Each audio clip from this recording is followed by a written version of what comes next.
Great. Excellent. How is everyone today? Hopefully everyone is staying healthy and well and enjoying the month of October.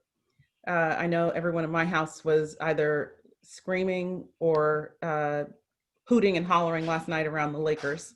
I don't know about your households, but there's always a lot of enthusiasm in my household whenever there's a championship game of any sort. So I wanted to start this morning certainly by welcoming you all and just saying thank you to everyone for their good work up until now, and also wanted to start by sharing the news with you that we actually have a new task force member joining us, and I am so delighted that she agreed to spend some time with us.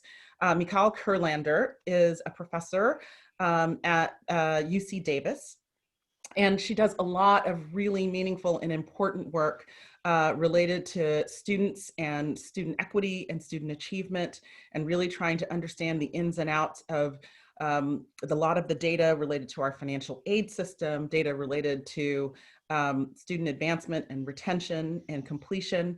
And she just brings a wealth of knowledge in terms of higher education and what happens in the state with many of our students, has worked on too many data sets, worked with too many data sets to mention.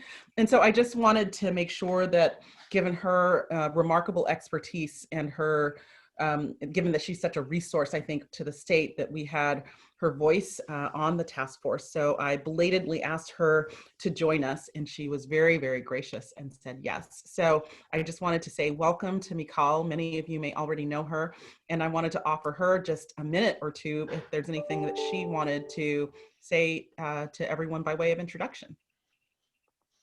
Hi, good morning or good afternoon, depending where you are. Happy to be here, and I'm very honored that Londa asked me to participate with this really esteemed group. And yes, I've been thinking about issues of equity in the state for a long time, from pre-K all the way to labor market. So I'm very happy that we're, I think, taking on the most critical issues that the state and the country has right now. So happy to be with you all. Thank you. Fantastic. Thank you. I will toss it over to Susan, who I think is next up. Thanks, Londa. Wanted to just kind of cite where we are in the work. As you see the big orange box on your screen, that's where we are today. And today's our opportunity to shift from understanding and exploring the problem into exploring possible solutions. As you know, the working groups have launched. Some of them have had one meeting, some of them have had two. So we'll start to think about some of the potential solutions they're putting on the table, and we'll work through those today. Next time we meet, we're really going to talk about the impact of possible solutions and more fully vet them, and move on to what possible scenarios we want to vet with stakeholders back in the field. So as we move forward towards our November 10th meeting, just know that today is the first conversation, but not the only conversation about solutions that this team will have an opportunity to weigh in on, to guide, and to craft. And we'll get to that work a little bit later today. If you could go to the next slide, please. So how we're going to accomplish today is that we are going to spend some time with Bridget Burns, learning more about the work that she's doing in innovation with universities across the country. We're going to spend some time unpacking and getting your take on the data analysis that we sent you as a pre-read. It was a lot of slides, a lot of data, and we want to really talk about what your big takeaways and reflections are on that data. We'll have a bit of a break, and then we're going to go into small groups to explore the prioritized solutions that the working groups are bringing to you for a first conversation. So each of those groups has a priority recommendation that they want to share with you to get your feedback, your guidance, and perspective. And then we'll also spend some time gathering additional information from you about what you think should happen. If these were the four solutions that we chose to go forward with, would that be enough? Would that make the transformation that we're looking for? So we're looking for more input, ideas, good thinking from you at that point. And then we'll wrap up and talk about what comes next. So that's kind of the tour of the day as we get going. And I will turn it back to Londe for our task force member spotlight. Great. Well, I am super excited that Bridget said yes to spending 15 or 20 minutes letting us pick her brain about what she is learning around the University Innovation Alliance and how it can help to inform some of the work that we are doing here in California. I wanted to start at Bridget, actually, just by having you give us a thumbnail of when we called you to ask you if you would serve on this task force. Why in the world did you say yes? Why say yes to adding something else to your very busy plate? Well, our work is really not just about us. We're trying to drive systemic transformation of the entire sector. From the beginning, the Alliance, while we have been 11 large public research universities, it's never really been about that. It's been about how do you figure out how to scale proven innovation from campus to campus? How do you get campuses to work together to transform themselves around the needs of vulnerable students? And how do you make it so ideas move faster? And how do we make it so that this entire country, that all of the infrastructure and the design is shifted around the needs of those that we need to serve? Otherwise, the economic competitiveness of our country was at stake. That was kind of the original founding purpose. And we've always bulked our work into innovation, scale, and diffusion. And so I think of this as partially diffusion, partially about scale, of figuring out, what I've learned from helping these universities who are all in 11 different states, didn't know each other, didn't really trust each other initially. What of that learning, if I sift through, applies and can actually help a state with multiple systems, with similar challenges, right? The sense of competition, scarcity, needing to build trust, even though the incentives aren't always aligned around that. So, and ultimately designing your entire state around the needs of vulnerable populations and serving Californians. Mm. So when you think about that, which of your experience seem most salient in terms of what you feel like you're drawing on the most to help inform kind of the work that we're doing here? Well, I mean, like all of it, I guess. When I try and describe our work, so I shared a short one pager, but if you're not familiar, when I try and describe our work to people on the street or just anyone, I would say that we're like a Weight Watchers for universities to be better at something that they've never been good at. And because I think that change ideas and how you can drive the kind of collective impact that we're trying to do, that examples of it actually they're not really higher ed examples. I find that the most important example for me really was something simple like Weight Watchers, something where everyone struggles with change, everyone struggles with losing weight. What are some very basic design elements that you can incorporate in how people work with each other that will drive them to share what they're struggling, share what they're learning, actually hold each other accountable, and to be as ambitious as possible? If you set up the ecosystem so that the incentives and the rewards help bring the best out of people, then I think the results speak for themselves. So for us, I think the overarching design and the fact that we kind of borrowed from other places inspiration of what actually helps people drive change and not just talk about it. And I think the same thing can happen in California. It's really about how do we set up the incentives, the design, the way that institutions will see each other as partners, as not competitors for state funding, as peer partners to support students, not folks who are competing for enrollment. As a general ecosystem that needs the best and most innovative ideas that serve students to spread virally, not people who are competing for attention. And that's just kind of how our system works. It's a very, the trappings and rewards are all institution-based. They're all individual-based. So helping California rise up out of the initial kind of leanings of this ecosystem, of higher education's ecosystem, is totally right down the center for what we do. Can you give an example of an incentive that you think California could adopt or should adopt that could help to realign kind of our system so that they're functioning in ways that are less competitive and more cooperative? across segments, right? Like, because I think that there's some of that that kind of exists maybe within segments, but it's hard, a little bit tougher, I think, across segments.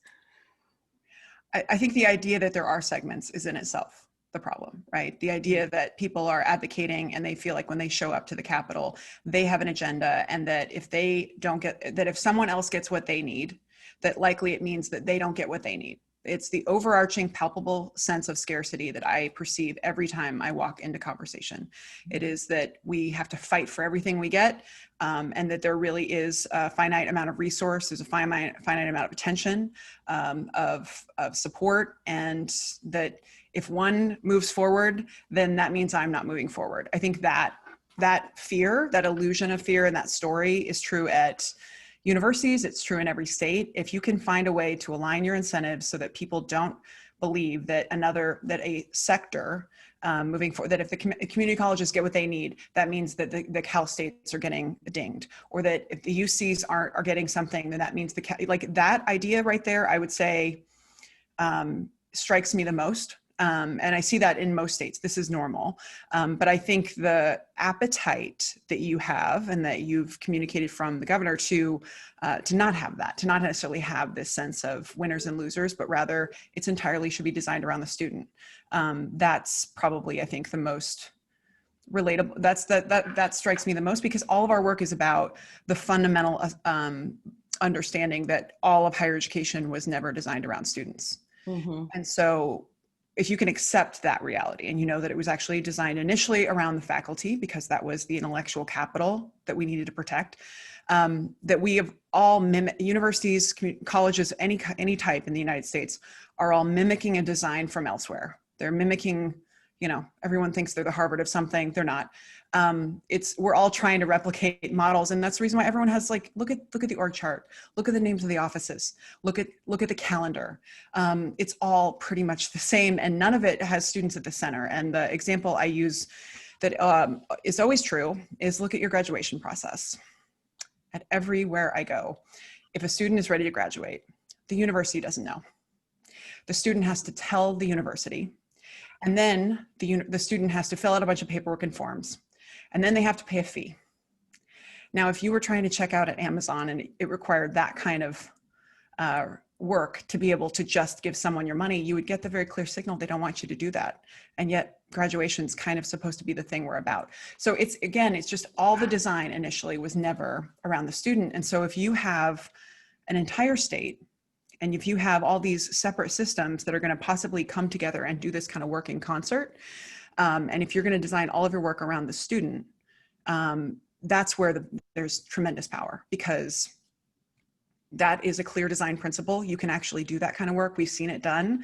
And I think that's probably it, is that our work is about the university was never designed around the student. And I think that you're essentially asking the same question around the state of California. Is this designed for the California students of today and tomorrow?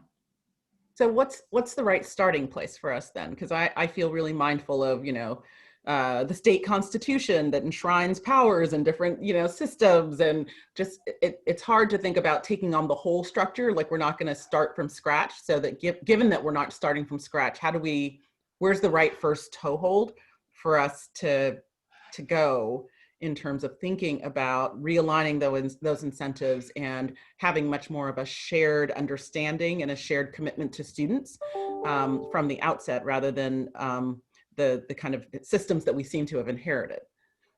So the Alliance, what I know is from my experience, and I walk into any state that asks for my help. I always know that there's a hidden thing that people aren't going to say out in polite company. There's always a few decisions that that there are political stakeholders that they will always stop that one thing from happening. I have yet to hear what those 2 or 3 things are, but I know they exist in California. They exist in every place. I could tell you what Oregon's are. It's very common, right? There's always some constituency that, or there's some kind of reason why we can't do X or Y. So I would say, initially, I would still love to know what those things are, just so I can know. Not because I think that I don't necessarily have to touch those hot things, but it's just really helpful for me to know what those things are. But I would say that you need to understand that the Alliance should not have been successful These are a group of universities that, again, didn't know each other, didn't trust each other in a highly competitive ecosystem. The reason they came together and the reason why I think California can come together was extreme goal clarity. It was very clear that we were failing our country as a sector, that we were simply not producing enough high quality graduates, and that we were absolutely failing low income first generation and students of color. And that it wasn't a location-based problem. It was a national problem, and it needed clarity around the data. We saw that, you know, for the first time in US history, low-income students were now the majority in public K-12. So we knew that the students who were going to be coming in were going to be from the background of the students that we don't do a good job with. So that kind of clarity about it's not you, or it's not like blame shifting problem. It's actual clarity about, if we don't do this, the economic competitiveness of our country is at stake, and people are not going to achieve social mobility. People are like, we're going to actually be in a really difficult, and keep in mind, this was in 2013, when we first started having these conversations. So I think that kind of clarity is what will bring people together. If you want to do this kind of work, there has to be an absolute clarity about what our goal is. And I don't think that those big state goals that are never get realistic, that's not a good idea, right? Like, I come into states all the time, they're like, oh yeah, we're going to graduate 1 billion people by tomorrow.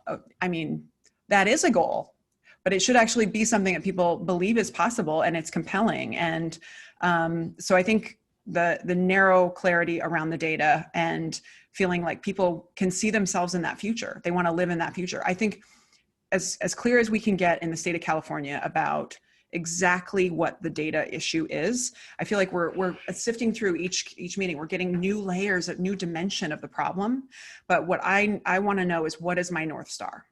From the beginning, we signed everyone up with that North Star, and it was very clear that no one institution could do anything about it. The only way we ever make any progress is if we all pitch in. And then in the same way with, like I said, with Weight Watchers, it was about data transparency. Like, when are we going to weigh in? What are the rules around weighing in? So annually, we share data. It's very transparent, but it's only one time that I ever allow any comparative data, because all of higher ed is, you know, they're pitted against each other. It's this total sense of scarcity, and that makes them hide the ball. Shame does not work as a vehicle to drive change. I find that highlighting the kind of behavior you want to see more of, you know, you attract more flies with honey, 100%. So when people make progress, yay, we celebrate, we will amplify, we will get you attention when you do the right thing. When people do selfless things, which is really what this relies on, then we'll get you that attention. And if you don't make progress, then we spend time as thought partners that we're going to figure that out together. But then within the culture of our work is, you know, if you've stopped at the door, you've all weighed in, we're all bought into the same goal, then in that back room, as long as we have some core expectations about what we talk about outside the room, people share with a level of candor and vulnerability I've never seen in higher ed. And I think you can build that. I think you can build this if people don't feel like that there will be winners and losers. And if they see themselves enrolled in the clear goal, you're going to be able to get people to drop their guard and say, you know what, let's just talk about transfer students. Let's just talk about hunger and homelessness. This is not about my institution or my students. You know, I think at the core, we have to care as much about other people's students as we do our own. And that has never been the case, I think, in higher education. So that's a radical thought pattern. And I think it's the one that needs to spread. That's great. That's super helpful. I just want to note Tim's comment in the chat, which says incentives that promote cooperation are the right way to go. So tracking graduation rates, for example, not by institution, but by state or national data. So really trying to think about, how do you get people to that point of everyone's contributing to a shared goal rather than this is just me, my goal. So do other people have questions or comments? You can use the raise hand function, and I can try and see if anyone. Okay, I see Nathan Prostrom. Well, thank you for this. How were the institutions selected? Was it self-selected, or did you invite them? And you know, was there a limit to the 11, or could you have done more?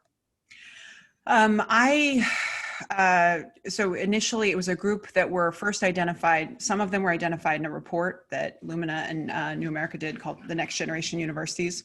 And that was really the first time that some universities became aware, others shared their values, which was really this fundamental belief you could be big and good, and that you could be big and good and care about vulnerable students and be successful. Those are kind of so there were 4 institutions from that group. But otherwise, I think that President Crow and Hillary Pennington and a few others came together and identified a few.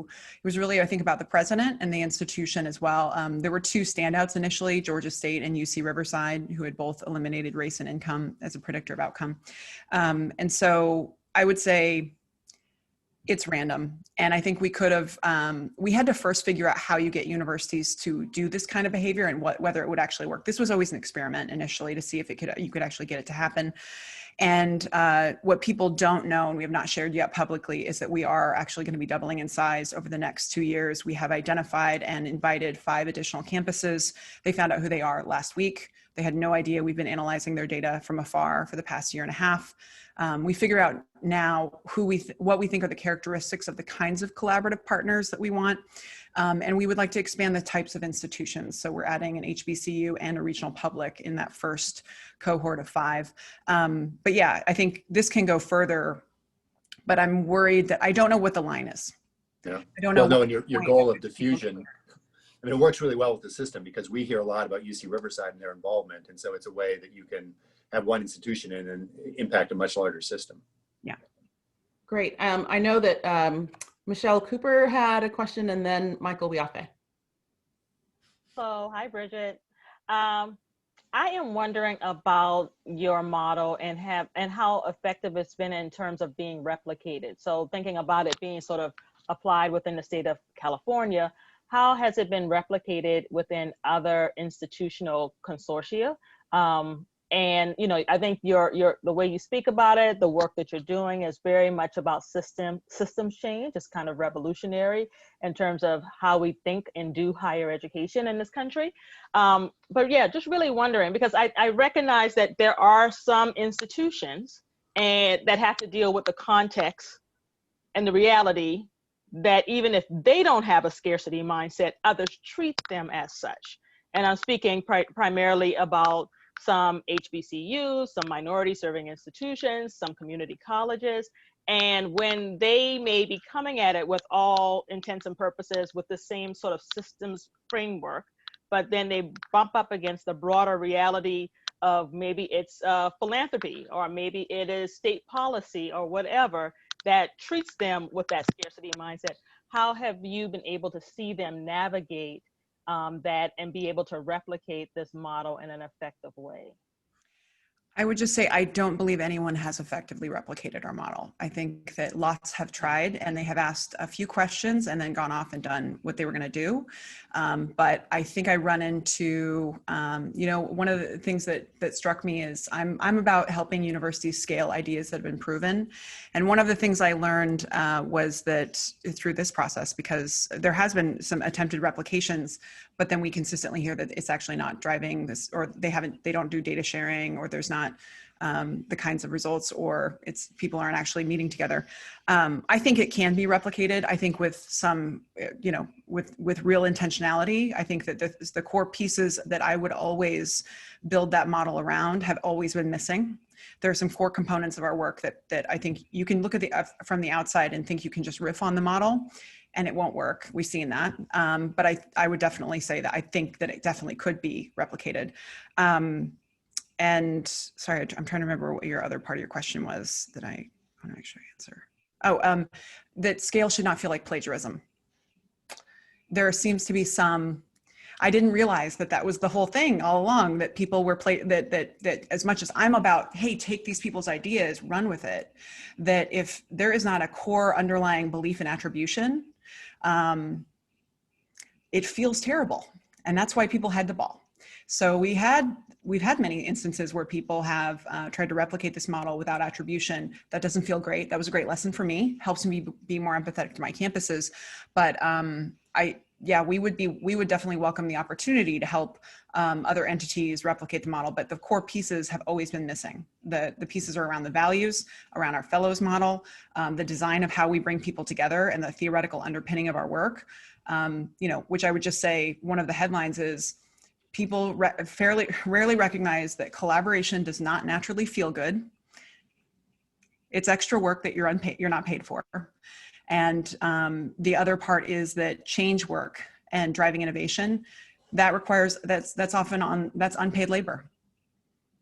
Most people know how to do their job. They don't know how to change their job. And so they're paid to do their job. So we just expect them to want to do change on top of it. And the only way you can do that is if you set up an ecosystem in which it feels good, it brings value, they get connection, collaboration, it's joyful, it actually feels like it's able to accomplish more. How it feels matters a lot. And too often I've seen funders try and replicate this where they don't pay attention to that feels like it's kind of like woo-woo, unnecessary. And boy, it is critical. People come to the UI, people do this work for free because they actually genuinely like each other, because they like the work feels good, and how it feels, that's the only thing you can pay people with. I won't ever get enough money to be able to pay for the unpaid labor required to drive change at institutions. So, we pay people with actual, like, the work has to feel good. Yeah. We're going to go to Michael next. We only have like 2 minutes. So Michael's going to ask a quick question, and then Paul ask a question, and then we'll have you respond to both. Thank you. Good morning, everyone.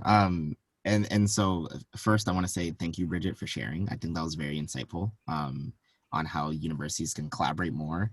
Really what my question is I think in California, when we think about the systems, what makes it extremely competitive on top of the regular impacts of the regular competitive nature of universities, excuse me, is the funding model and the funding mechanism. And so that adds that extra layer of we have to show what we're doing so that we can get more money, and that there's a limited pot of funds for the institutions to pull from. So yeah, when another institution wins, it's going to feel like it's pulling away from us because they're going to get more money because of that program. So now we have to do something of our own or something, along those lines. So how are we supposed to do that same thing with a competitive funding environment as well from the state? Yeah, so I think that's... Let's have Mikal ask her question, and then you can answer both. Yeah, I'm good. Mine is just, if we had time, I'm interested for you to talk about the actual specific innovations that you've seen work across in terms of the proactive advising and completion, but I think we won't have time for that. So maybe at another point. I can just share a slide that answers that one. And so let me, if I can share my screen, it will just give you, these are the specific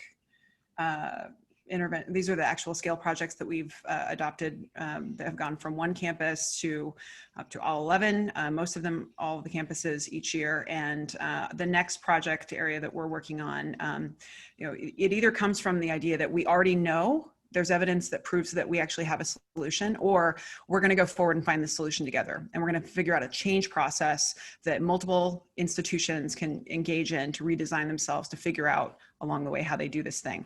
So this next one is not where we know the answer. It is more we are going to pursue accumulating all the expertise in the country to try and help us engage in system redesign work. It's Black student success. That's going to be our next area of focus. So, but those are the interventions. I would just say in terms of the question about the budget, I think that's how you enroll. That's absolutely where we spend our time, right? Because that is always the elephant in the room. And again, I think if it's a clear North Star that everyone actually, solving this problem solves a problem for me, so I'm going to enroll in that whether you pay me for it either way or not, that matters. And I also think, one of the things I would do initially, regardless of the budget model, is I always go onto a campus and I figure out what the shared problem is. Sometimes it's my work, most of the time it's not. But the work that you do has to solve a problem for the participants, or else they're not going to do it. And so what the nice thing about isomorphism, how universities are all basically replicating each other, is that most of the time they have the same problem. And you just have to figure out how to get those folks to see that they have the same problem. And then you can wrap change work connected to solving that problem. So I can get what I need, but you're going to actually solve a problem that you have independent urgency on your campus around.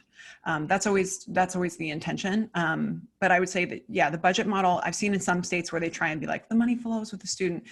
And then you watch a few years later and it ends up being back exactly where we are. I've seen states where they think that you can like cut your way to excellence, where we're going to cut everyone. And then if you make progress back, we'll give you back some of that money. I mean, you know, that's not a good look. So I would say this is the challenge. It is a worthy one. It is solvable, but it requires that we actually enroll people in this compelling vision for the future of California. And it also, you have to understand that people work in higher education. Like, if you're going to drive change, or if you're going to do any of this work, you have to understand at a very core level that people actually work in higher ed only because someone changed their life and they actually want to give back and pay it forward.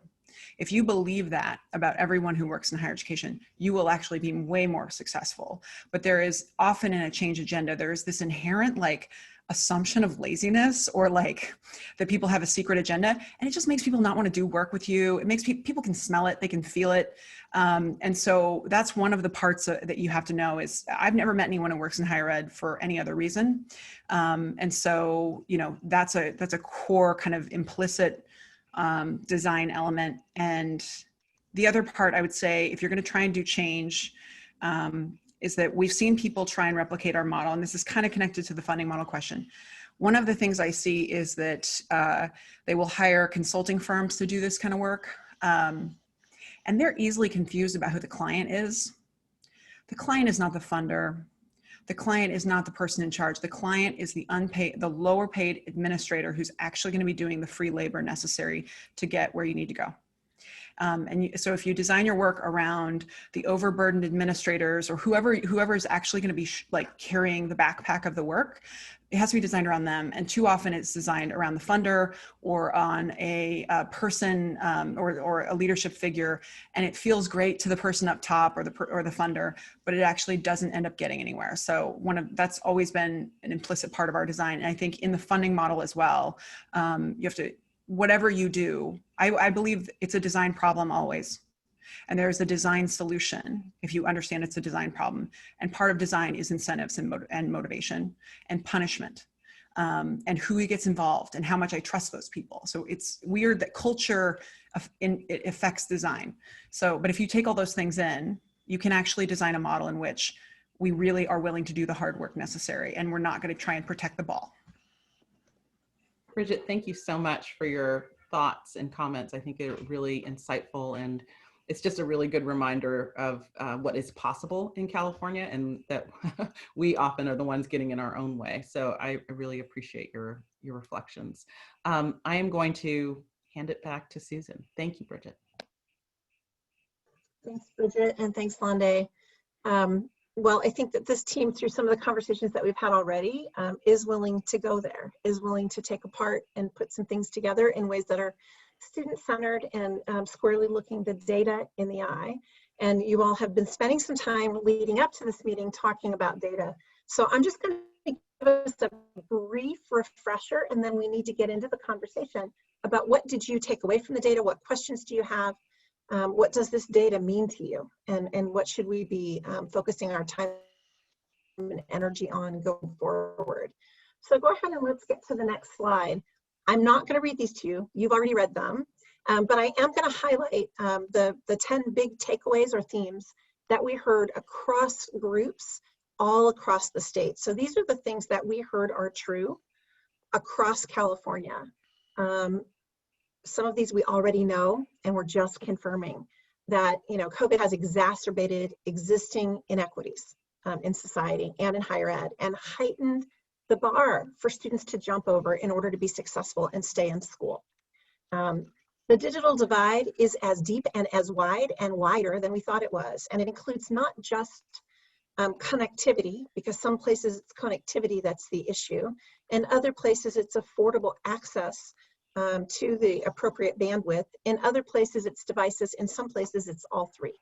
So that is very difficult, and those are the tools for learning right now, no doubt, the tools for learning. Third, that funding and budget cuts have exacerbated some of the financial challenges for the institutions themselves.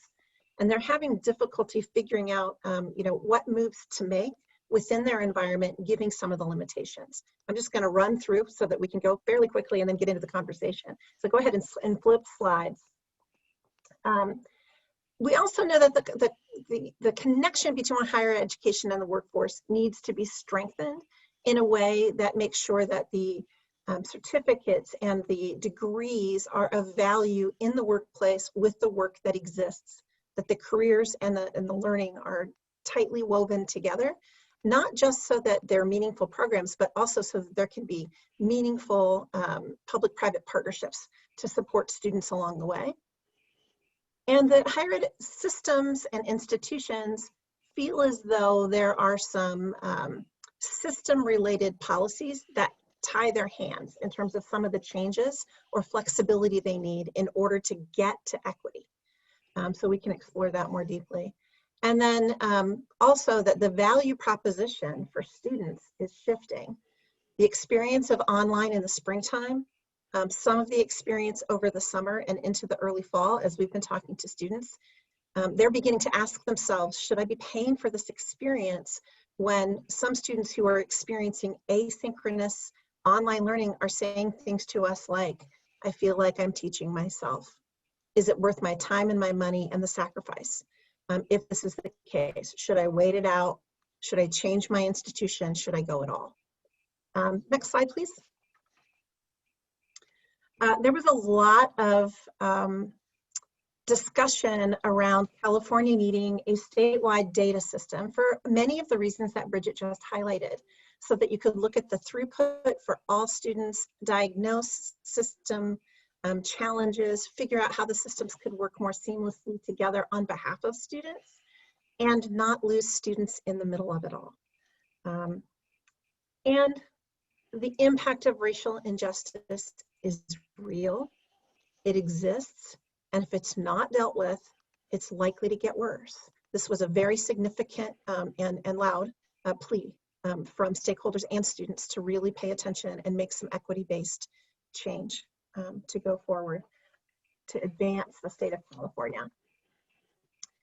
There's a recognition that some of the industries, and particularly industries where either lower paid workers or students that we have prioritized, being Black, Latinx, and adult students, that some of the work that many of those individuals are conducting right now has gone away during COVID, and some of it may not come back as robustly as it was available previously. So that demands really a shift from higher ed, as well as a shift in the workforce recognition to upskill people to be able to participate in new or different jobs as they go forward. And then COVID has just proven to be difficult, devastating, and unpredictable. I'm not sure that any of us thought we'd be in the position that we are in today when schools closed or went online in March. But here we are. We know that we're going to be dealing with this with some time to come, and that has an influence on recovery efforts and how quickly they can occur. Next slide, please. So a number of things as we were talking with people became true, and we just gave you some snippets of information to be able to see what we were hearing from people and kind of the visceral nature of some of what they were sharing with us. Overall, there is a broad support across stakeholder groups for a commitment to equity across post-secondary. And that a recognition that the system does work for some, but it certainly doesn't work for all. And I think that there's a very wide recognition that there are racist aspects baked into the higher ed model that we need to be able to deal with and wrestle to the ground. And questions of, why have we waited so long to really dismantle some of the things that could allow a further opening of the doors of higher ed and embracing of students. And so there's some disappointment in that, but there's some hope in that equity can be something that we strive for. Second, the basic needs conversation has been frankly overwhelming. Right? One of our team members said it really succinctly, that she's been doing focus groups and interviews for 20 years and hasn't had to hold back tears in the way that she had to in the conversations with students in California. Basic needs were an issue before COVID. They are a much bigger issue now. Students are having to make excruciating choices about being able to feed their families or divine their futures. And they're making those choices and they're asking for help. Students also thanked us for listening to them. For many of them, this was the first time people had had this type of conversation with them, to ask them how they're doing, what they need, and where California should go from here. And so there were a lot of appreciative statements from students. And then, you know, this is not an easy fix. The budget cuts, the funding realities are hitting institutions and the systems hard. And so partners are looking for more flexibility with the resources that they do have to be able to get creative to solve some of these problems and to think about the partnerships that are going to matter most. So there is certainly a resource constrained environment, and there's a sense that the institutions want to do more and want flexibility to be able to do that creatively. So that's kind of the brief tour of what we learned. I'll say a couple of more things before we get into this. We will be sharing with you additional slides that have more student voices and quotes on them as we get later in the project. We've just now finished up doing those student focus groups, but I will tell you that everything that we have seen in the data is only deepened by our conversations with students across the state of California. And while every region doesn't have the same exact challenges, there were no regions in which students said they have everything that they need. And every region, as you've seen in this data, has some shared challenges across the state. Let's go to the next slide, because I'd really love to hear what you thought of the data, what questions you have. And so this is really where we want to spend a little bit of time, is what in the findings, if anything, support you look at the data. You know, as Bridget said, what do you think is left unsaid or unaddressed? What questions do you still have? And then the big question for us is, what will be possible in California if we change the paradigm and proactively solve for the challenges that we've identified here? What's possible if we actually are able to tackle these? Mario, I'd love it if we could stop sharing so that we might be able to hear from each other, but I want to be able to hear from you. And so I'm going to look for hands up for anybody who has some answers to some of these questions or some reflections on what you've seen.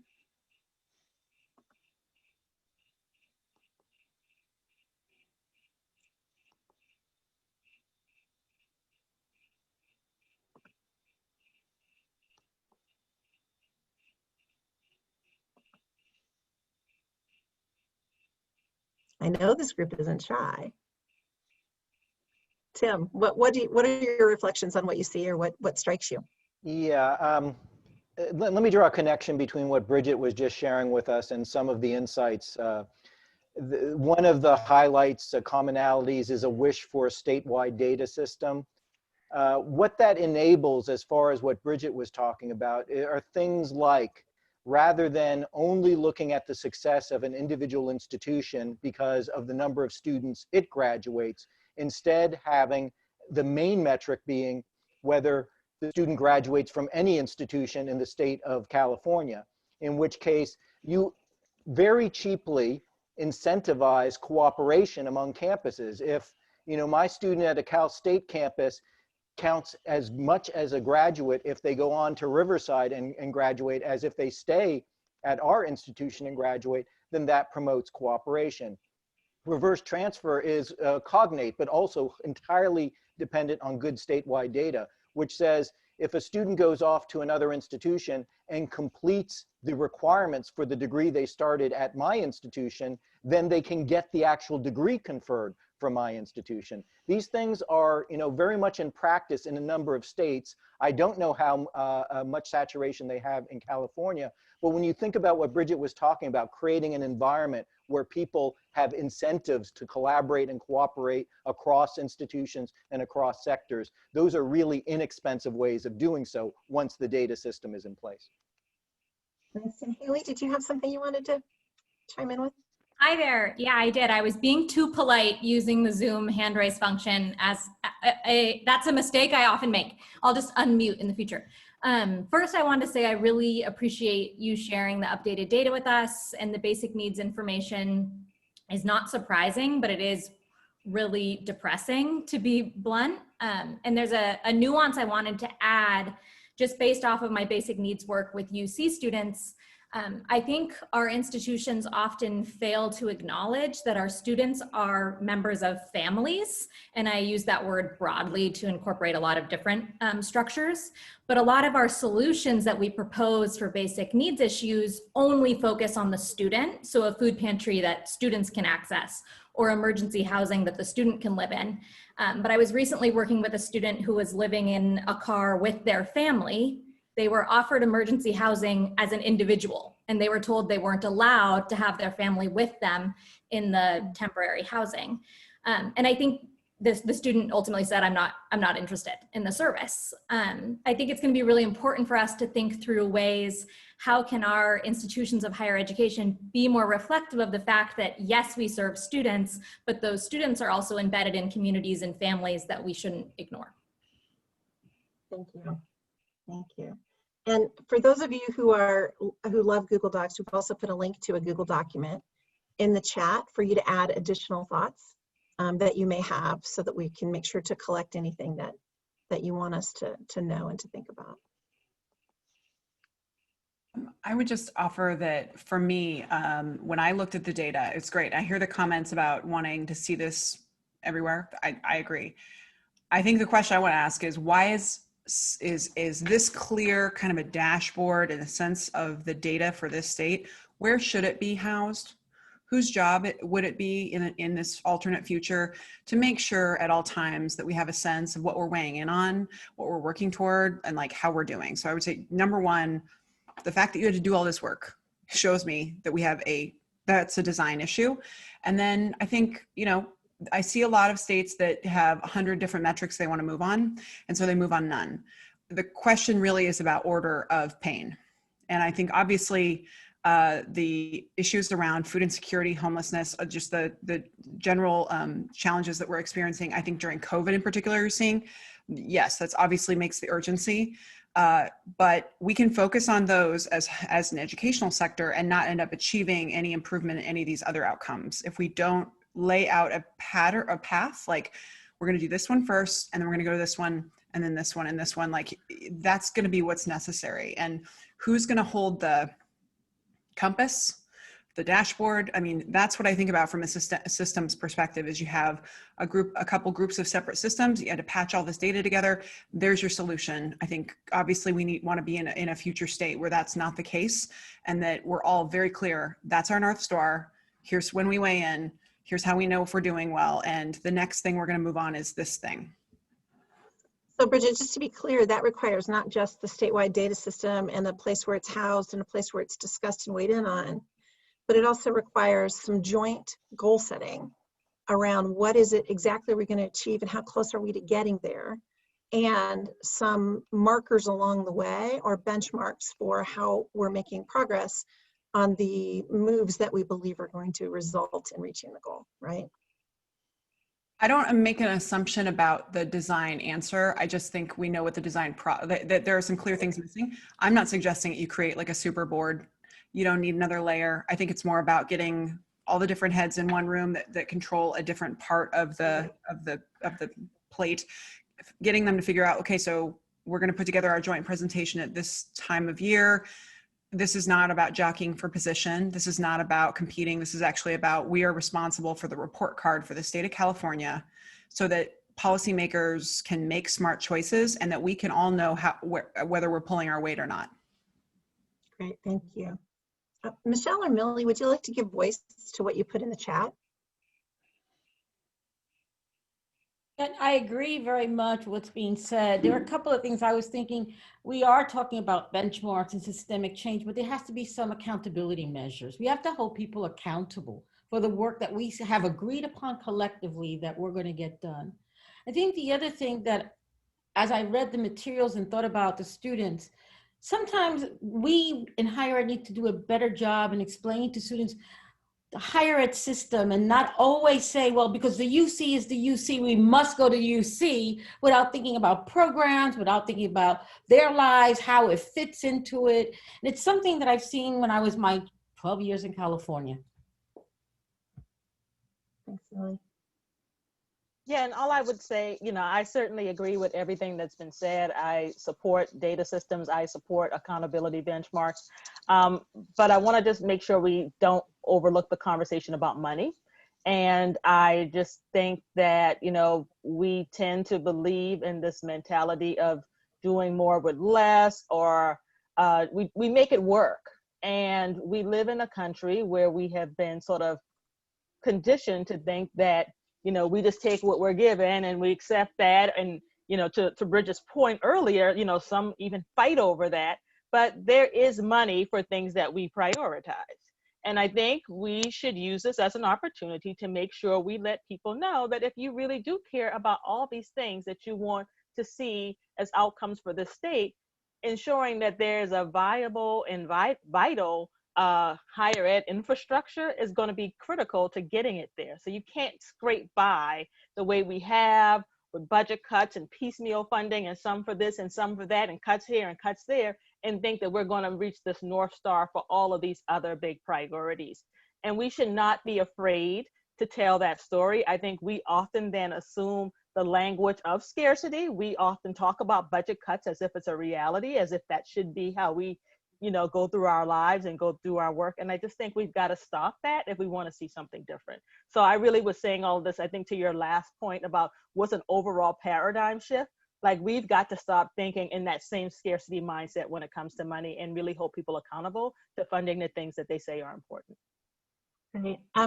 Thank you. Mikkel and then Lauren.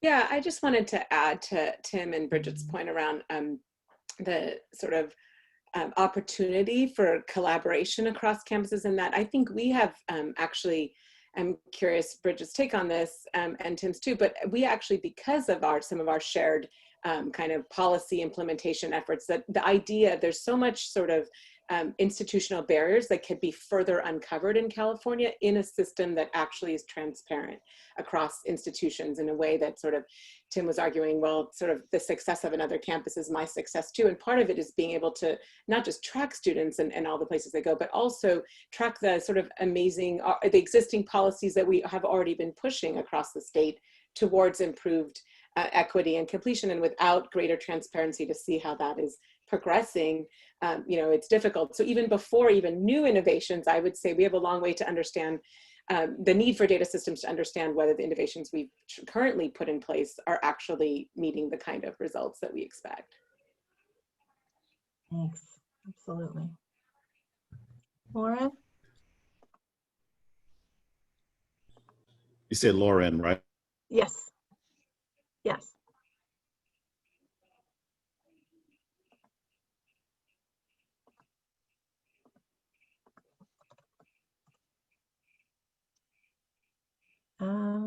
He may be frozen on us for a moment. I wonder, Londe, if we can hop to you and we can hop back to Lauren. Sure. First of all, I just want to appreciate the comments and the conversations. And I mean, you know, part of the reason this group was convened is, and it was co-convened by both me and by the council, the post-secondary education councils, because there is a belief that there is a moment right now where we can do something.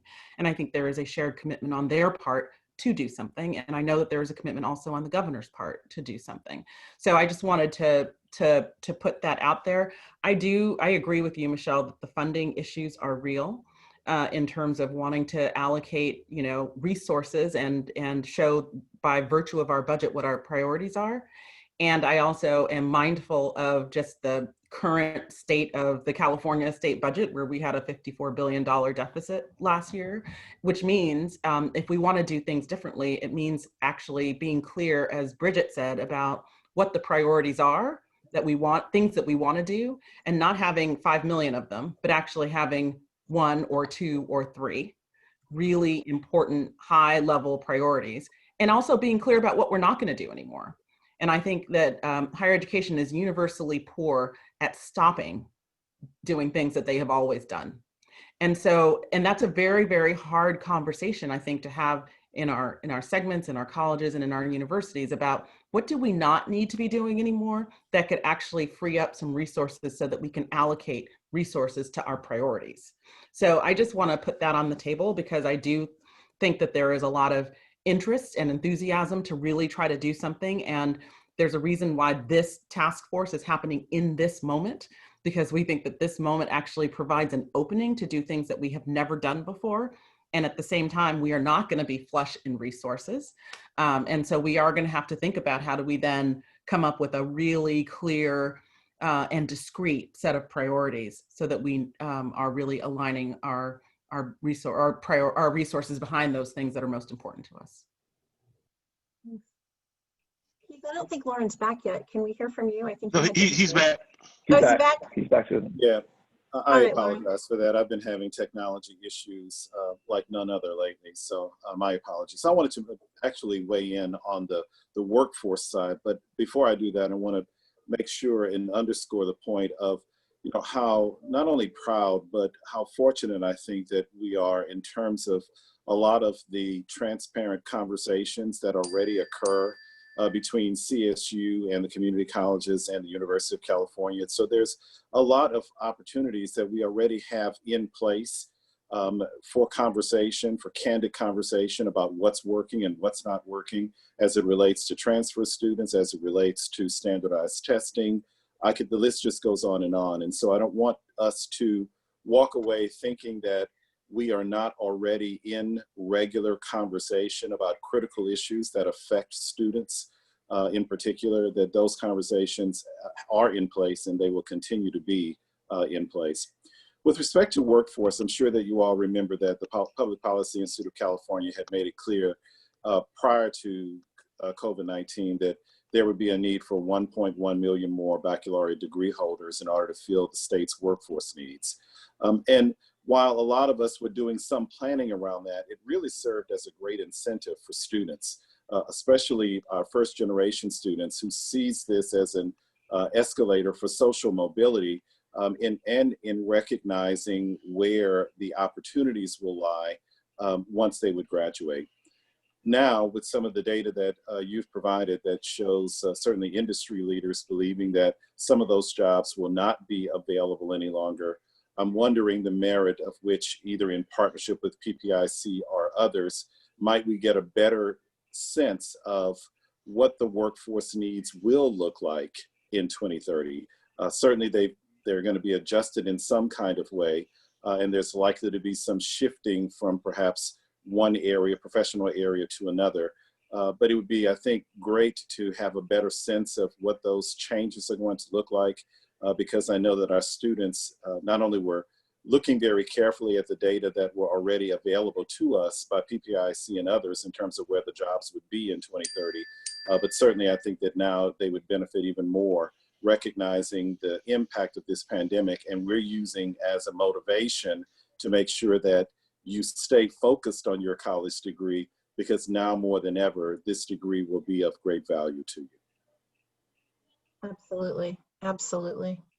Happy to do some more digging there, and that will probably be an ongoing conversation as we move our way through COVID and figure out what emerges, right? So an ongoing piece of work. Keith. So I have a couple of comments. I think the data in regards to financial aid and basic needs is very clear that that's an area that should be addressed. But I also think it's important that we really look at the flexibility piece during these budget times. And Londe said it earlier regards to the current condition of the state. I think it's very important as we move forward, especially for community colleges with these restricted funds that we have, giving colleges the ability to have flexibility to utilize those funds in order to meet the needs of the state.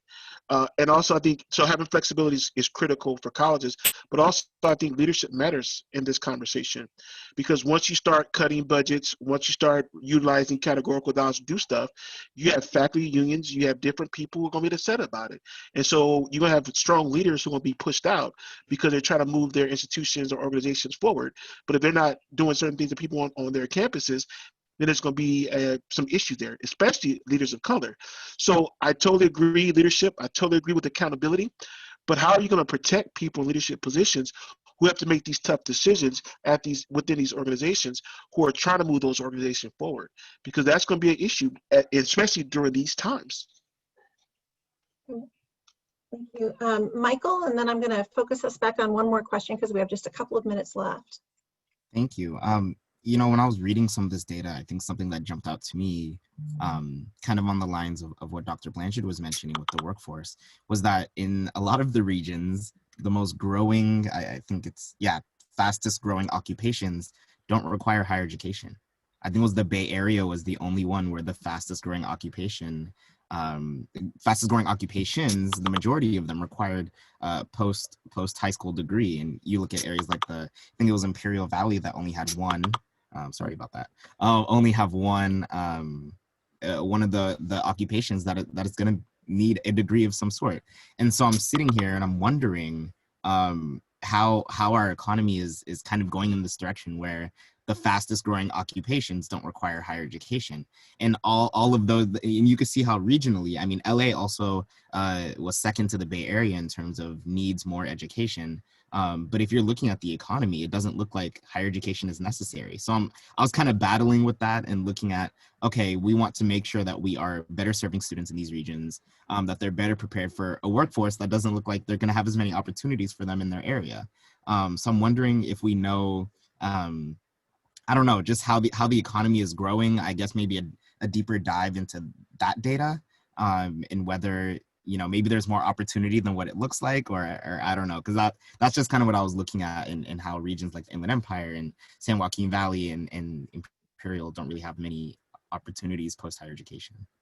And then the second thing that I was thinking was along the lines of my question from earlier, and the funding mechanism. You know, I think and this is just a guess of mine, I'm not an administrator, but I think we hold ourselves back quite a bit thinking about the future funding. You know, how are we going to spend this money, and how's that going to affect the future? Do we even know if we're going to have enough money to do this?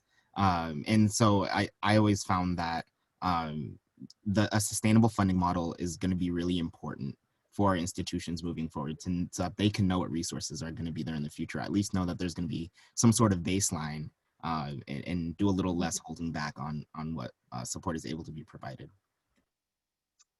Thanks, Michael. And I do think that it's important to note that a lot of the workforce data is pre-COVID or mid-COVID. And so there's a lot of shift that's happening that we need to get our arms around. And some of it is actually towards automation, where people might be able to upskill their work, as were some of the stories that we're hearing about the San Joaquin Valley. And in other places, you're absolutely right, that there are a lot of growing industries that don't require post-secondary education. So, you know, to the earlier point of, we just need to get our arms around that and what we think those shifts are going to be and what that looks like, and partner with the workforce folks to figure that out. I think that's right. I saw that Nathan raised his hand. I want to do one more with Nathan, and then we'll wrap up. I'll make it quick, but I was struck by the same data that Michael had looked at.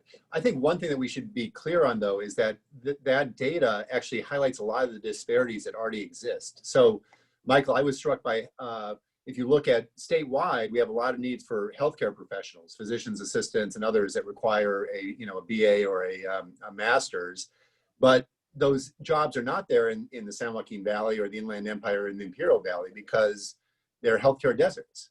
And so what we need to do is, if we are going to be expanding healthcare there, we will need to produce those, degree holders from, in the San Joaquin Valley. So I don't think we should be constrained by what, the data is telling us now, but, when I was at Merced, it was the number of physicians per population was about half of what it was in the Bay Area. And so I think it's a huge growth area, and one we shouldn't focus on the existing data to say what we're going to need in in future employment.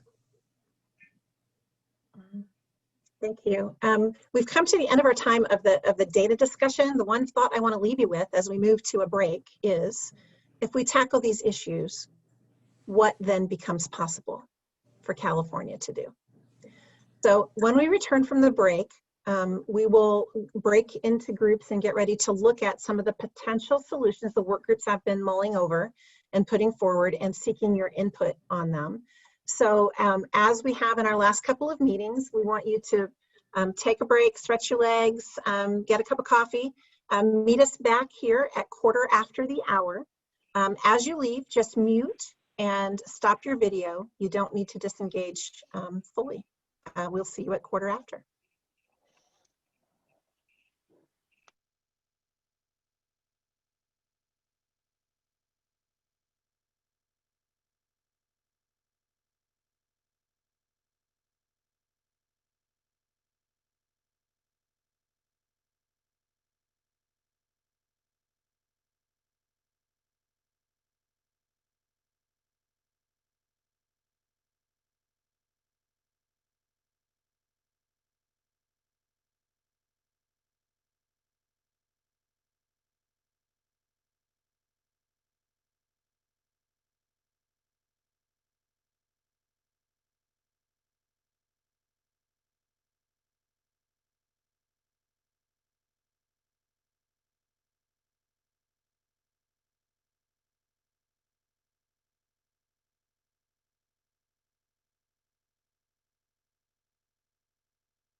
All right, we're just at 15 past the hour, and I know these breaks are never long as we would like them to be, but want to give folks just a few more seconds to hop back on video before we resume.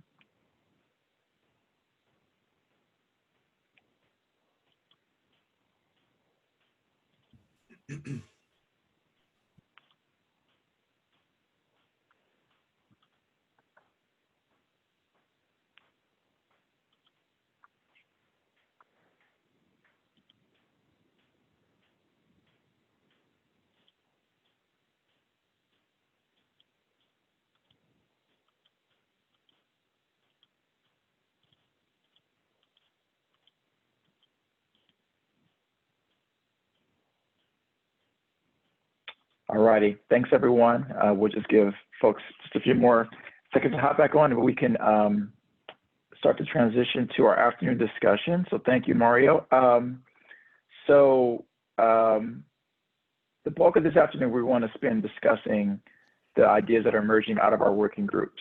And lots of that work has been done by folks throughout the task force meeting, in between our regular task force meetings, to deep dive into those four topic areas that have emerged from the data. And so we have always had a plan to do that work in working groups, but then bring information, new ideas, solutions that are developing back to the task force to provide feedback, to vet, to be thought partners. And so we'll try to balance that kind of approach throughout the remainder of our task force process. So before we jump into looking at some of the emerging ideas that are coming out of the working groups, just know that we did just email you all a PDF of 4 slides from each of the groups that we'll walk through shortly. But before we dive into that, wanted to give Lande just a few minutes to kind of set the frame for how solution development needs to be embraced, and the spirit and the mindset that we want to all commit to going into that.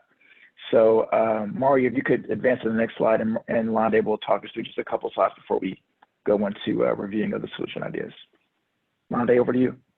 Sure, thank you. So one of the, as I mentioned earlier, we're having, a lot of this work is being guided, and the recommendations will go to the post-secondary council. And so we are having Ed First come and spend some time at each of the council meetings as they are occurring throughout the fall, ensuring that the council members kind of stay current with the thinking as it's evolving of the task force and of the working groups. And so at the meeting that we had maybe a month and a half ago, I can't even remember when the meeting was, they came and gave a very nice presentation. And we really wanted to make sure that we brought that information and their feedback back to this group so that we had that line of communication open. I think a lot of the bullets that you see here on this slide, in terms of us being equity driven and student centered and thinking about intersegmental coherence, those things I think we've already kind of baked into our process. And I think we've also tried to do a really, a rigorous job of leaving our institutional hats at the door, because as we heard Bridget speak to this morning, that stuff actually often gets in the way of true student success. So this is not about each of you only representing a segment. It's about each of you having a perspective that helps to inform a set of state goals and a set of thinking around both the issue of equity and the issue of innovation writ large, in terms of how do we get behind some new ideas that really drive equity in places and in ways that we think it needs to go in order to benefit students in the near and deep into the future. So that is, I think, stuff that's already baked in. I think, we have, information here about continuing to, do some of that deeper interrogative thinking, bringing together a spirit of the willing.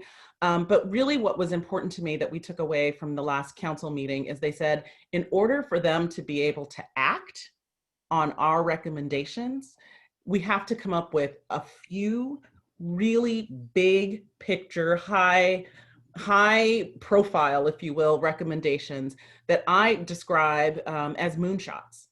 that it is not about tinkering at the edges or doing small things that can move the system a little bit this way or a little bit that way. But then fundamentally, when we look over 3 or 5 or 10 years, nothing fundamental has changed. What we want to do, I think, is to set up some moonshots about a big goal, a big leverage point that we can then think about. How do we then align the incentives? How do we get things right so that we can live into those kinds of aspirations? And the way in which I think about what a moonshot looks like is very much the announcement that Governor Newsom made a few weeks ago during Climate Week, when he announced that we're going to zero emission vehicles for sale in the state of California by 2035. That announcement, it took me a minute to kind of grok what was happening there. But by saying we're not selling any more combustion engines, it will change the entire marketplace. It will change manufacturing. It will change workforce development. It will shift how we think about education. It will shift all of these things. It'll change our land use. It's going to change how we use the electric grid.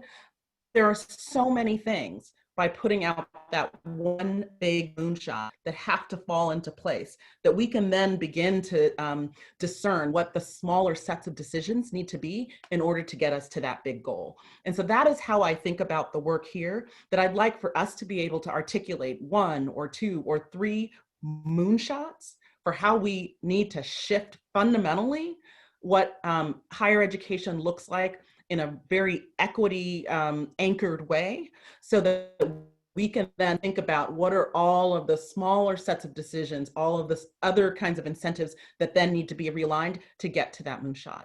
So I just wanted to make sure that you all had a sense of the thinking and how we are approaching it, and how, what the council is looking forward to seeing, and what I would like to be able to take back to the governor, because I think this is a moment that we have where in some ways, higher education has never felt as important and as precarious as it does in this particular moment. And in that lies an opportunity to fundamentally shift, I think, how we are doing things. So I just wanted to share that framework around how we should be thinking about getting to recommendations, so that as you're doing work in the working groups and as we bring those findings and those recommendations back here, that we're all kind of on the same page. And I'm happy to discuss that or take any questions if people have them.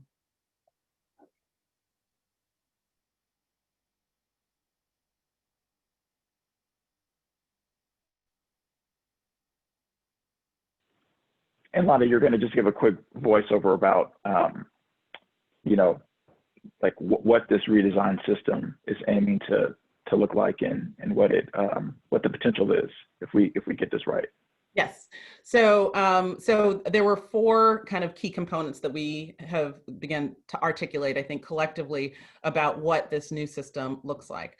One is we feel incredibly committed, I believe all of us, to really ensuring that we are graduating students that are reflective of the state of California in the broadest possible conception, that we are reaching those with the highest degree of educational need, not those with the highest degree of education up until this point. And so it's really important for us to be thinking about how we embrace, I think, the diverse set of Californians that believe, and rightfully believe, that they deserve access to higher education.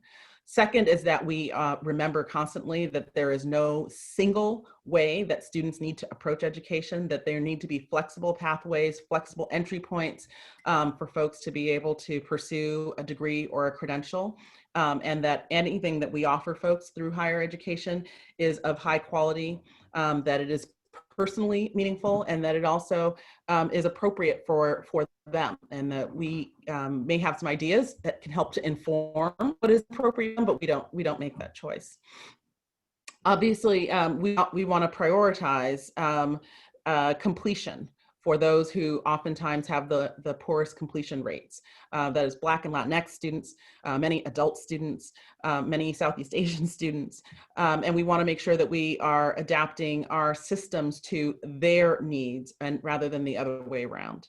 And making sure that we also are providing those pathways that make the systems much more navigable. I think higher education has moved in this direction in the last several years by moving away from the cafeteria model to something that is more streamlined, but we need to augment that and really I think, continue to do a good job on that. And then we will also just fundamentally want a system that from the outset values equity and social justice and prioritizes those in our system, because that is very much a part of the nature of who we are as a state.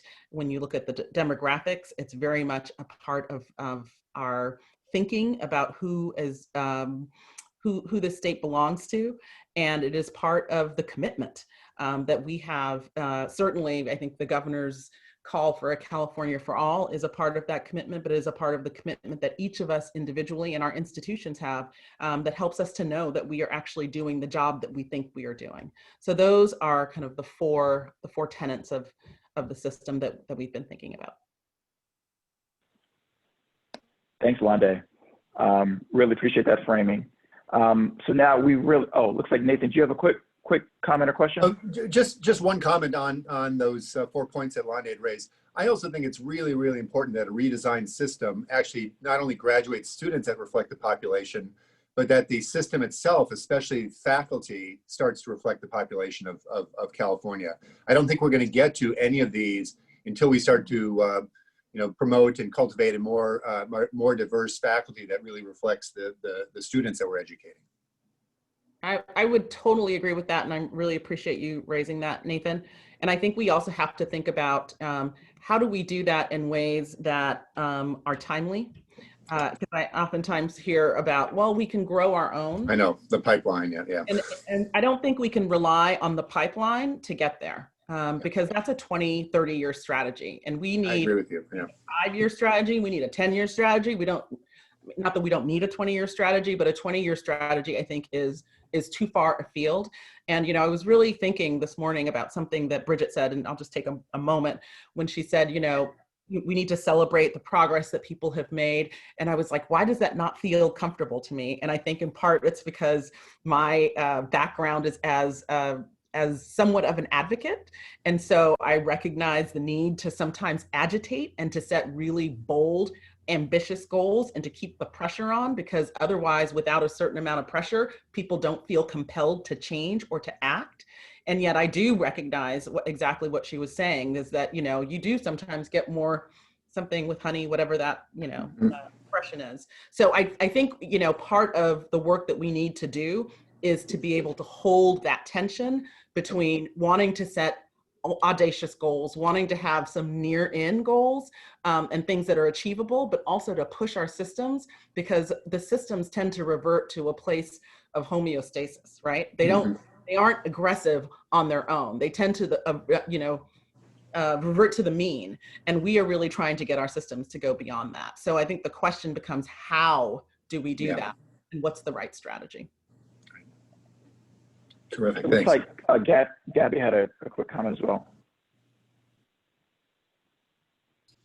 Thanks. I just had a question about number 2. Number 2, perhaps it should, makes me rather nervous.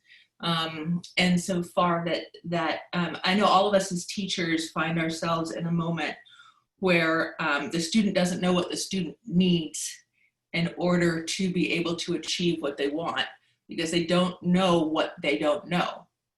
And so part of the work of a teacher is to help the student to find a path within guardrails, right?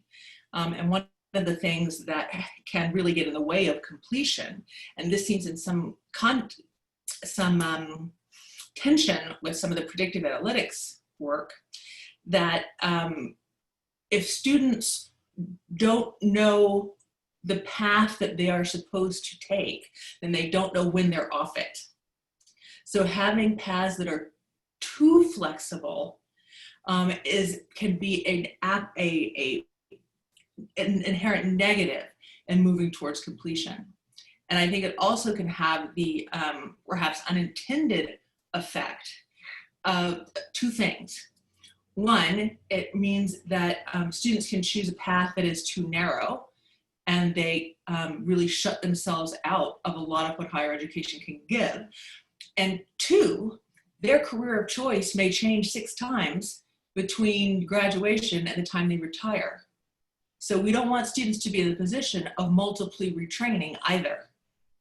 So I worry a little bit about how that is framed. That's would be my, and also, you know, being a liberal arts college president, I kind of have a little bit of my own bias. So is it the notion of the flexibility in those pathways that? So I think it's, I'm fully on board with the idea of student-centered design. But I think that, and I've seen this where in programs where students can choose their own adventure, where they're individually designed pathways or things like that. And part it's the language of choice here. It might be something like to have access and support for flexibly approaching. So, because flexible, what do we mean by that? Do we mean curriculum? Do we mean time? Do we mean type of institution that they attend? And when they attend it, does it mean being able to, that word flexible, I'm not sure exactly what it means. Choice makes me a little bit worried. And then again, their career of choice. I think it needs to be the careers that they will inhabit based on their interests, something like that. I mean, that really brings it down to a set of branching paths that students can follow, knowing that they don't know what their lives are going to be 10 years from now. None of us knew the COVID was coming. So it makes me a little uneasy.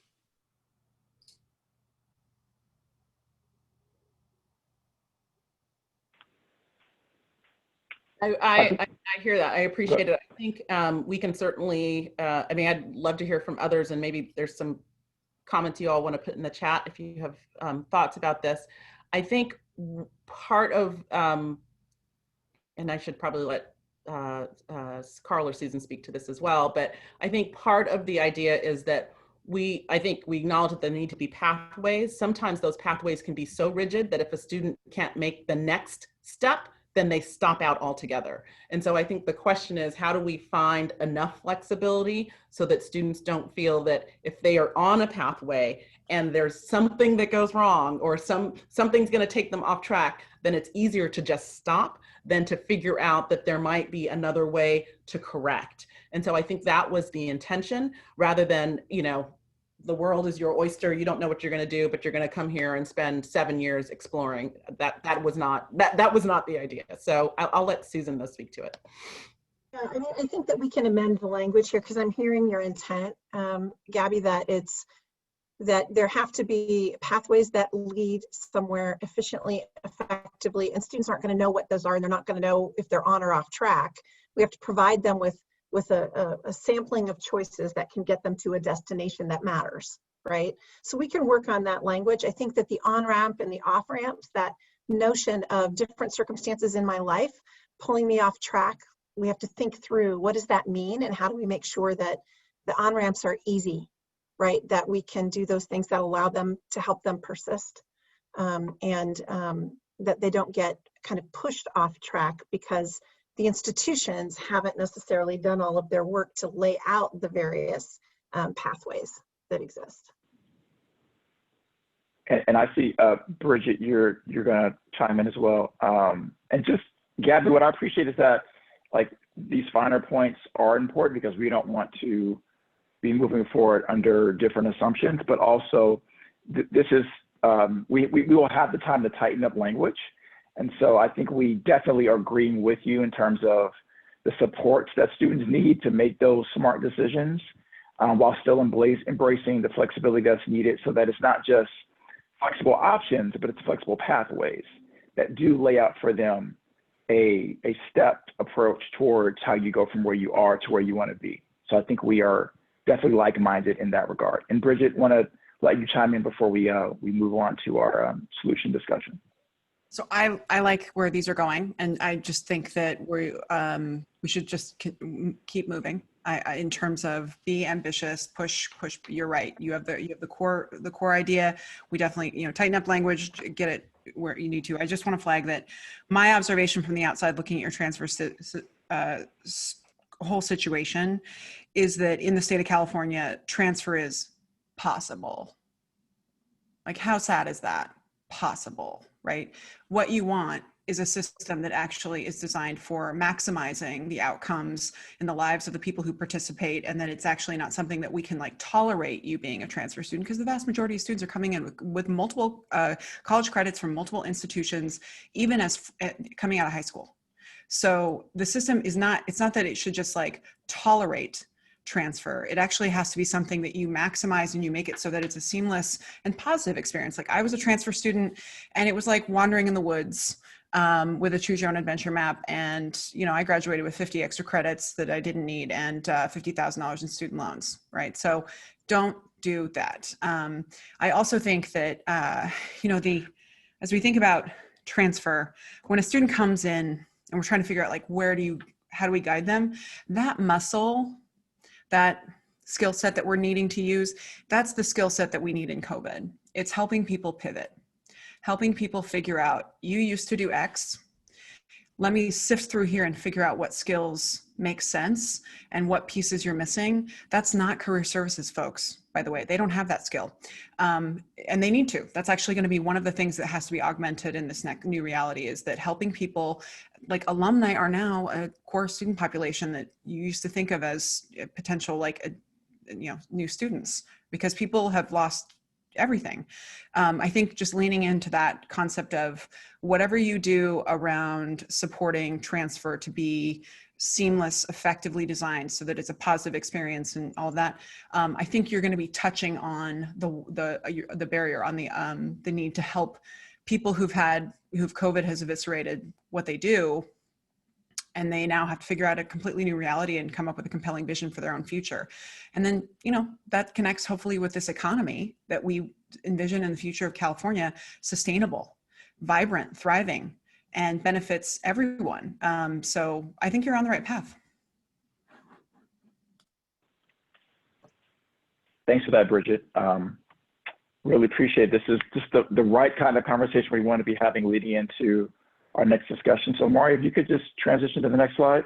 We're going to just take a couple minutes for the next 4 slides just to give a little voice over the emerging ideas coming out of the working groups. Now, point of caution, these are all in development. None of this is fully baked.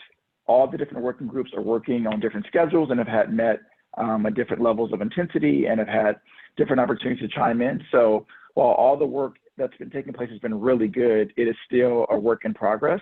And so what this conversation today is meant to do is just help advance and further along where they're going with their ideas.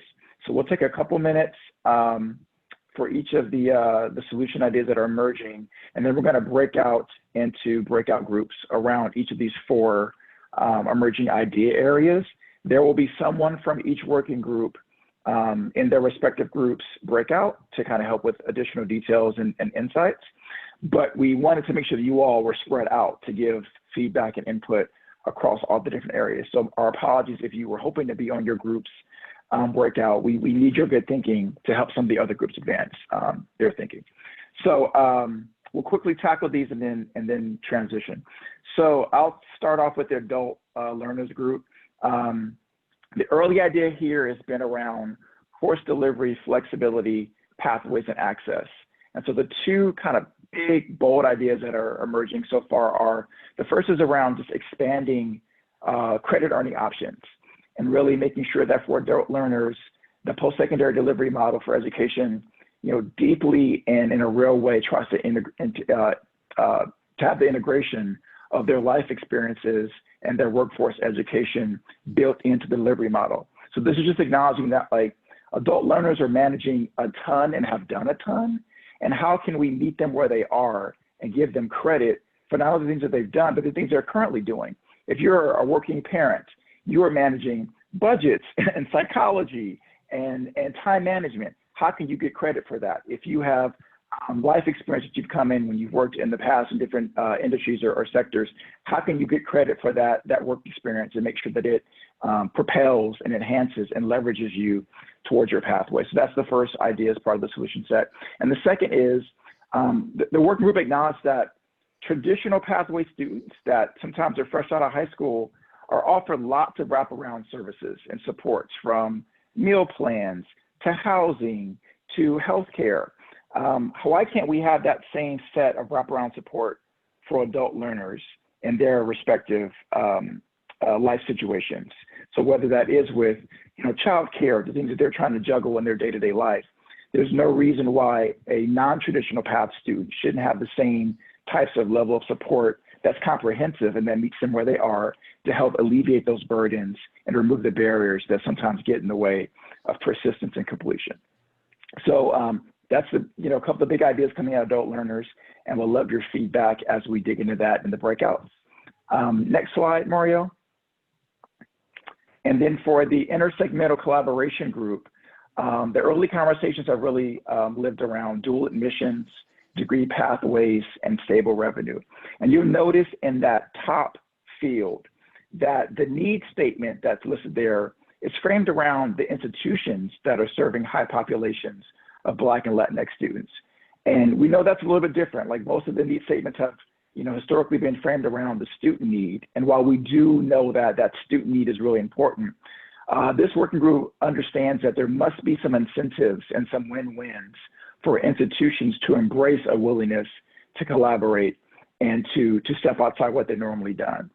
So part of what's at the heart of these ideas is really understanding that institutions are having a lot of trouble predicting their enrollment and managing their revenue streams.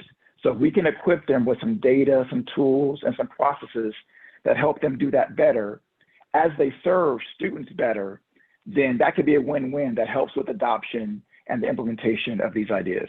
So the kind of early solution ideas are, one, just common platforms, whether that's around shared course numberings or shared course mapping tools, just something that really allows all the institutions and the segments across the system to have tools, like student-facing tools that look the same, that read the same, and allow students to see kind of one system they're going to navigate as they approach their post-secondary education. The second is a regional approach, knowing that so many of these innovations really do take root regionally, especially if you can encourage faculty collaboration and collaboration across segments. Understand that there has to be a regional element to these ideas that are going to make them stick. And lastly, funding incentives. Like, this came up a ton in terms of the way we try to work with what we already have, trying to strategically align behavior and decisions for institutions that are tied to funding incentives and that are really then strategically aligned to majors or degrees. That gets to your point, Michael, that ties to some of the more important degrees that lend to the future for industry and where we want to encourage greater adoption.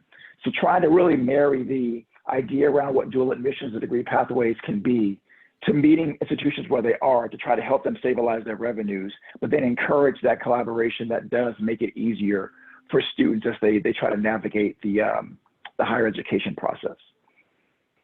And the next slide, Mario, and I think Susan's gonna give a little bit of voice to what the K-12 higher ed alignment group has been discussing. Thanks, Carl. This group decided to really think big about redesigning the junior and senior year of high school to incorporate early college credit opportunities for all students, leaning in on dual enrollment and changes that might need to occur there in order to scale it, so that we're merging the work between high school and post-secondary to seamlessly transition students and focus in on designing the work to work for Black and Latinx students in particular to go to and through post-secondary completion. And if we design for them, we believe that we will design a system that will work for others and have side benefits as well. So that's kind of the big idea coming out of that group. And you will start to see some overlap from group to group because some of these things are gonna bleed into each other. But that's the big idea coming out of the K-12 higher alignment work. There were a number of other things that we looked at, including the statewide data system. And where we landed on the statewide data system is that we believe that the statewide data system is necessary for all of the solutions that you are going to see. And so we need to make that an enabling condition of getting the rest of this work done and accomplished. So we'll have something to say about that, but we think that that work is already largely in play and moving, and we want to honor that work and push it forward. Next slide, please, Mario. So this next solution is a little hard to read, which is why we sent you the slides separately so that you wouldn't, you know, have your eye strain happen on this call. But the persistence and completion group spent a lot of time looking at the data that we were mining and had a lot of conversation and basically arrived at the conclusion that if the state of California, not just the higher ed institutions, but if the state of California commits to making college more affordable for all qualifying post-secondary students by coordinating and streamlining the delivery of a full package of supports in response to student financial aid application. And then when the notification comes through to students, they're learning not only about financial aid and scholarship qualification, but also what basic needs support they qualify for from the other California agencies, and what kind of new tools for learning support they might qualify for as well. And in that way, all students would have what they need to access, persist, and complete their credentials and degrees. This would require California to prioritize designing again for Black, Latinx, and adult students in order to increase diversity of the student population and really getting going forward. So this is a situation where it would be harnessing the work and the resources that are in agencies already and streamlining and packaging delivery of services for students and partnering on the ground in regions with local agencies who might be able to support that kind of work as well, so that students can see holistically how might they get support to engage in higher ed and persist over a period of time. So these are the 4 ideas that we'll be looking at in more depth in our groups today. Important to know that these are the ideas right now. We're anxious to hear what you think, as well as get some pushback, get some guidance.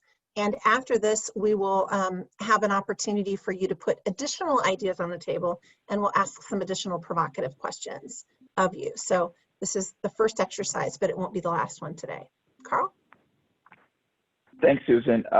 Mari, you can go to the next slide, and we'll just tee this up really quickly. So we want to spend the bulk of this afternoon letting you all talk. So we're going to transition into small breakout groups. This link here goes to the Google Doc where we'll capture all your discussions. Mari, if you could come off screen share, and I'll just quickly walk the group through on my screen share what the tool is meant to help do. So we'll be in the small group discussion area. We put here some of the guiding, the guiding elements that we discussed with Londe earlier, as well as some ideas around like what the solutions at a bare minimum should look to accomplish. But the real thing is we want to get your feedback that really helps to frame how do we go from this idea as a really cool, maybe bold idea to what can really work once it gets to implementation and execution in the field. So we're teeing up kind of 3 areas of feedback for you all to frame up what you talk about: levers, adopters, and incentives. So if possible, as you give your general feedback about an idea and what could work and like what really sparks your reflections, if you could also think about what are the levers that need to be pulled to make an idea really viable, whether that's policy, talent, resources, like whatever those things could be, governance. We'd love for you to think about that. Also, who are the adopters that need to be on board with this? So who are the folks that need to be incentivized and pulled in and bought in to really make this idea something that can really work? And based on who those adopters are, what are the incentives that those folks need to have to actually adopt the idea and take it on and own it and move it forward? What should those incentives look like? So we don't want you to feel overly constrained by those prompts, but if it gets you going and helps you start to think the best way that you can help the working groups now take this idea into something that can be developed into a real recommendation, try to give some comments around those 3 areas.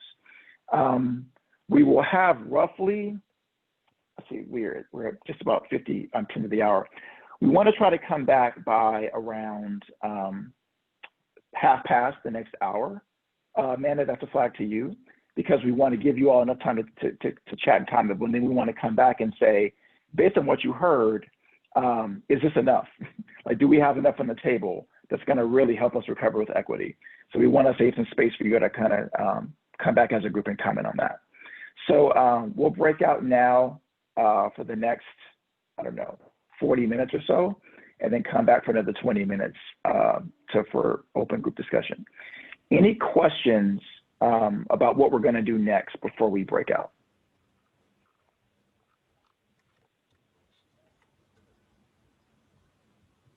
Okay, great. So let's, Amanda, if you can shuffle us around and get us into groups, and then we'll be back at 1:30. Yes, everyone, you'll be moved immediately into your group. If there's any issues, you can raise your hand and I can come into the room to help for technical content. And if you get locked out or if your internet dies, just go ahead and join this line again and I'll sort you back into the appropriate room. Thanks, Amanda.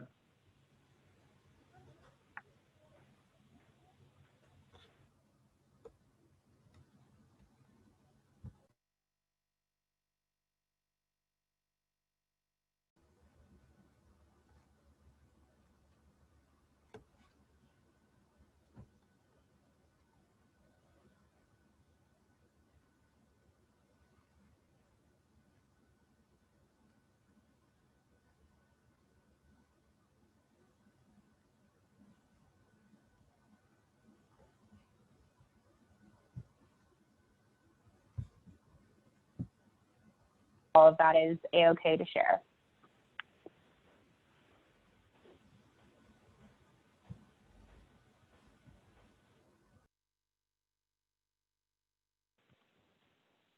Hey, folks. I know that's never fun. It's always rude and with poor timing. So my apologies, because we were right in the middle of a good conversation with our group, and I'm sure you all were as well. But the reason we did that is because we want to leave about another 20 minutes to let folks continue that conversation. So it's okay, because now is the time that all those like extra ideas that were kind of bubbling as you were talking, we really feel like there is a place to let you all kind of get that out and share before we wrap up for the day. So if you could, Mario, I know you were doing a ton with note taking. If you could just quickly screen share, and we're gonna just tackle 2 more questions. You see them here, then we'll come off screen share and I'll put them in the chat. So we'd just love to know, thank you to the working group members that are doing such good work and extending yourselves to really, you know, put in the work to get these thoughts together. Knowing that these are still early in development, this is the time to kind of let us know what's resonating and do we feel like we have enough on the table. So just would love to hear your thoughts on, like, as we take stock of the range of ideas that are coming up, is there enough there? Like, do we have enough that we feel like the change that's needed to really recover with equity? Did you hear it? Do you see it? It may not be perfect yet, but we'd love to hear you respond to that. And if you don't see it, what may be missing and what else should we be taking back to our working groups as, you know, the important, you know, kind of insight and thought partnership to make sure that they come out of this as something that is inspiring and it's bold. So I'll put those questions in the chat and then I'll just open it up to folks to chime in and let us know what you think.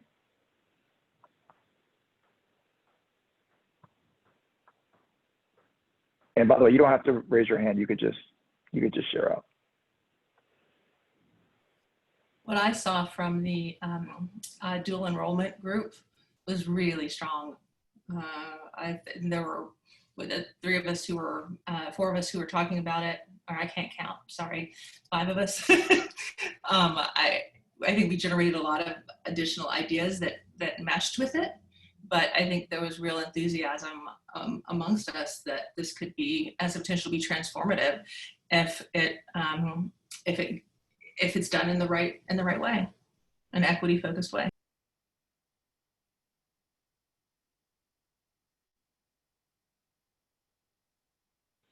I was starting on a high note. That's awesome, Gabby. Go ahead. Yeah. Yeah. So you know, in the piece that Rhea and Bridget and I were working on with Susan, one of the things that we put in was, again, this idea, and I think it bears repeating, because when we were talking about who's going to give us pushback and how we might experience it, you know, the sense of scarcity and the divisiveness that we now live with in the country, I think one way to push against that and talk about this being something that is Californians for all is really by emphasizing that by designing a system to the students who have been most frequently left behind, you are pushing every student up, because, you know, human-centered design repeats this again and again and again. The most demanding case produces, fixing the most demanding case produces the best outcomes for everybody. And I think that making sure that we continually frame that could maybe get us some space not to get, be unfairly told that we are privileging certain students at the expense of others.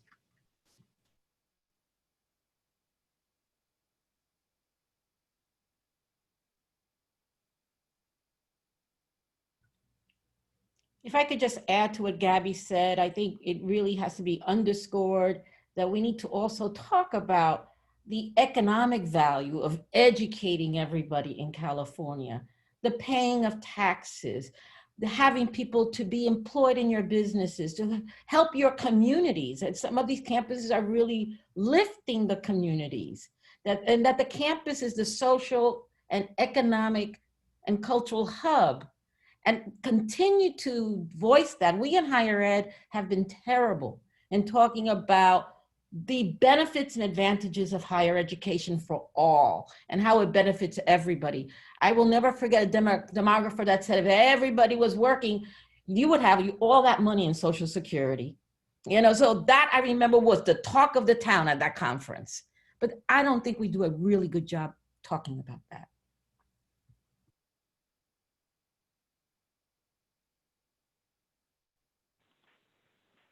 To that point, Millie, I want to just kind of be provocative real quick with the group. I think we've heard really compelling design cases of just what would work better, what would make more sense, what would really meet the needs of like where students are across the state. So there's that, you know, there's that case making of, you know, there's just a better way to do things. But I wonder, like, is that enough? Like, is the integrity of a design idea enough to get people to, like kind of what Bridget said, stop doing their day job and step outside themselves to do something completely different that takes time and effort?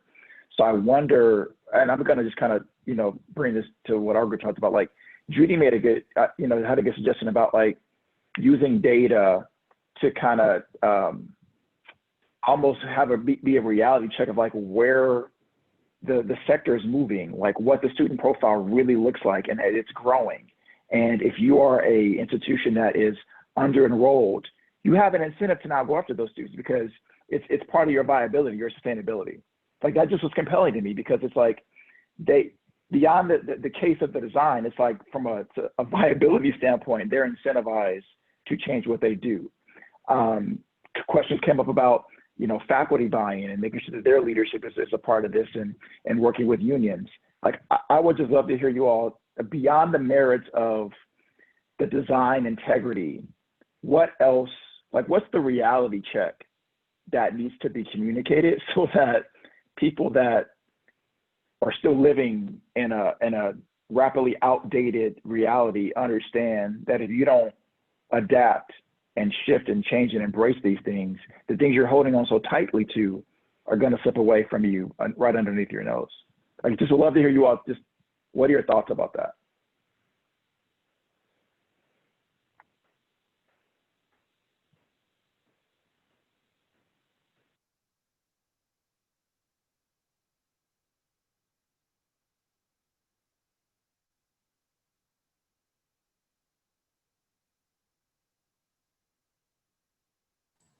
Well, I'll jump in. I shared in the small group that You know, I think Lande's framing of a moonshot for higher ed is exactly on point and what we need. Everything else are the strategies, and between, you know, beneath all of those are a bunch of layers of different things we've got to fix and ways that we have to support higher education, but being very clear about articulating especially a gubernatorial moonshot for higher education that really helps support the innovative, amazing leadership on the ground that already exists, and ensures that it's all done with, you know, a justice and racially equity centered approach for students that that will serve California. I think to me that is the most important piece, because I think a lot of us around this table already know what some of the other pieces beneath that need to be and can be helpful in helping to push those.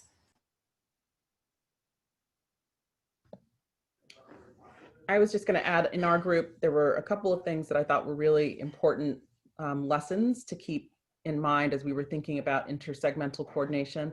One was around just ensuring that we're cultivating the relationships of leaders and thinking very broadly about what leaders, who the leaders are, and what it means to cultivate those relationships, and also being very sober about the fact that many leaders don't stay at their institutions for very long. And so if we only rely on leaders, then we may actually experience a certain amount of churn in the system that actually doesn't contribute to driving the strategies, driving the goals that we have. And so wanting to strike the balance between cultivating those relationships and recognizing the importance of them, and also understanding that we needed to have some outcomes. The other thing that came up that I thought was really helpful in terms of coordination, as we started to talk about strategies, we were talking about the possibility of dual admission. And a lot of that had been initially cast as, well, what were the incentives for the colleges for dual admission? And Michelle mentioned the possibility of thinking about, could you package a student if you were going to do dual admission at the outset, so that when they transferred, they knew what their financial aid or what their support package would look like, which would also then further incentivize them to kind of stay on the path. But the idea that there would be something in it for the students, again, it goes back to Bridget's idea of what are the incentives and how do you align them? So how do you create the incentives for the institution and for the student, so those things all come together? And I think that was really helpful in terms of thinking about what dual admission could potentially look like if that were a strategy that we decided to adopt. So I really appreciate all the comments about leadership, and something I've been sitting with as we're talking about the important role leaders will play in implementing this vision. And I conceptualize leaders broadly. I consider myself a leader as a student and now as a postdoc, but I also know that there's more traditional conceptions of leaders. But when we're thinking about leaders and the key role they will play in enacting this shared vision, I think we really need to mull over how we recruit and select our leaders. When I was on the Board of Regents, I was lucky to be on a few search committees, and I wouldn't say the values that we're talking about right now were necessarily viewed as the top desired qualities for candidates, even though maybe that, I would argue I was bringing that to search committees. And when I've had the chance to delve into how faculty are selected, I think we're moving even farther away from some of the shared values we're discussing in this space. So I'm just interested as food for thought for folks. I don't expect an answer now, but for us to keep thinking about how can we re-envision how we select leaders in our hiring processes to make sure that with the turnover Lande mentioned, that we're taking advantage of that turnover to put in place folks who are going to help us get to this moonshot vision. Can I just underscore what Haley just spoke about? I also think we need to think about, we know there's a big turnover, and as we look at people of color and women in particular, it's even higher. And yet we're not asking, why are they leaving? What is it? I think Keith brought something up. Why are they leaving? And why are they going to other places?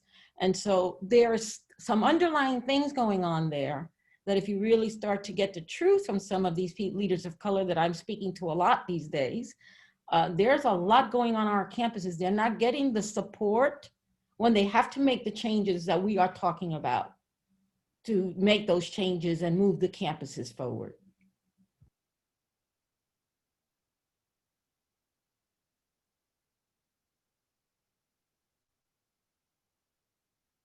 Is Sean on? Sean Harper? Did he have to I step think I think he had to step out.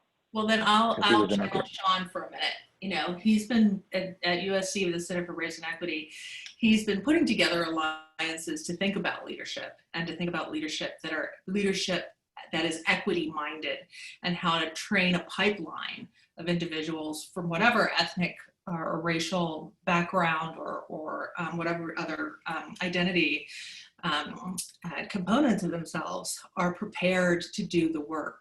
And I think that's really important for us to think about. And, you know, I look at Millie, and I've known Millie for a little while. I won't say anything in public, but yeah, there are reasons that women, and minority women in particular, have it up to here sometimes, much of the time.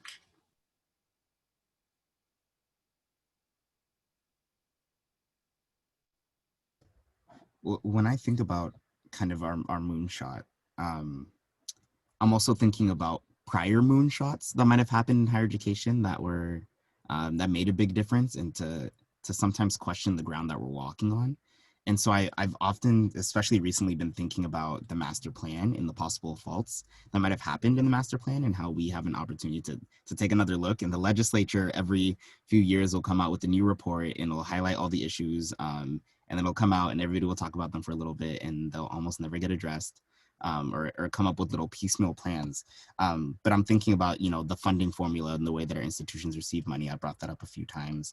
The division between our institutions. I think that all of these are baked into that 1960 piece of legislation that is still in effect today. And our group was talking about persistence and completion.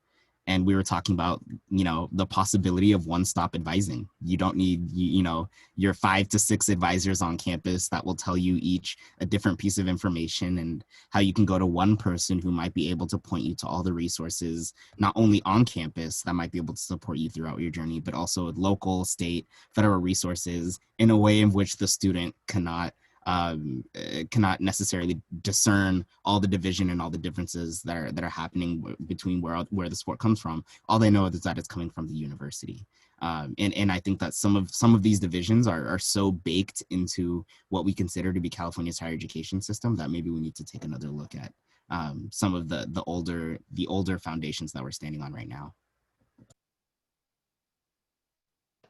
I think Michael and I have had a little bit of an exchange around this, and while I think the master plan does lay out some tenets, you know, there are a couple things. One is the master plan was never intended to be a document that was like the Bible or the Torah. It was a 10-year document that was meant to expire, and I think we go back to that because we actually haven't had the political will to do otherwise.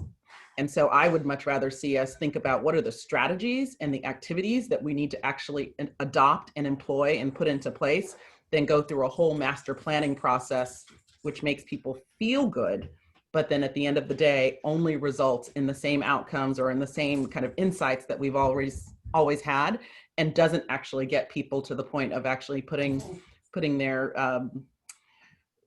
cards on the table and deciding that they're going to do something about it. So I worry about the master plan, because I actually think that we've strayed from it so far already. Things related to, I mean, there might be some stuff like, only the top 12%, and that we're still close to that. But even we've gone beyond that. We've gone beyond no tuition or fees. We've gone beyond a lot of that stuff already. So I'd really like us to focus on what are the strategies that we need, and how do we get those done, and how do we build champions and power around some of those strategies. Maybe a better historical model is what higher ed did when the GIs came back from World War II, right? We changed a lot. We did things that now we don't do anymore. We used to do married student housing. We used to have playgrounds and places for kids because the GIs had babies, we transformed everything for a while. And then they left and we went kind of back to the way we traditionally do business. But that's a different kind of where it was about strategies, Londe, and about reacting to serving a population that was different than the traditional population we've always served. And we did it for a while. And we did it. Somehow we lost it. We did, but I would argue if you were to look at the demographics of who was in that group, and you compare that to the demographics of today, yeah, no, it was our patriotic duty. We had it was a different time, but I just meant the level of change that we're capable of it. We're capable. I mean, we've shown we're capable of change in the last year with COVID, but we have to be kind of pushed into it. Yeah, and back then we invested a lot of money, and now the claim is just when people of color are at the apex to come in that we don't have any money. So now we've got to reinvent about that. So that's a little different about GI Bill too. Mm-hmm. I do think in some ways this brings us full circle back to what Bridget started with today, which is if there's a rallying cry for all of higher ed in California around a North Star that people all have a stake in achieving, how might that change what it is that we see ourselves capable of doing and the changes that institutions and systems are willing to make on behalf of students and on behalf of, advancing the state of California? I think it kind of brings us back full circle.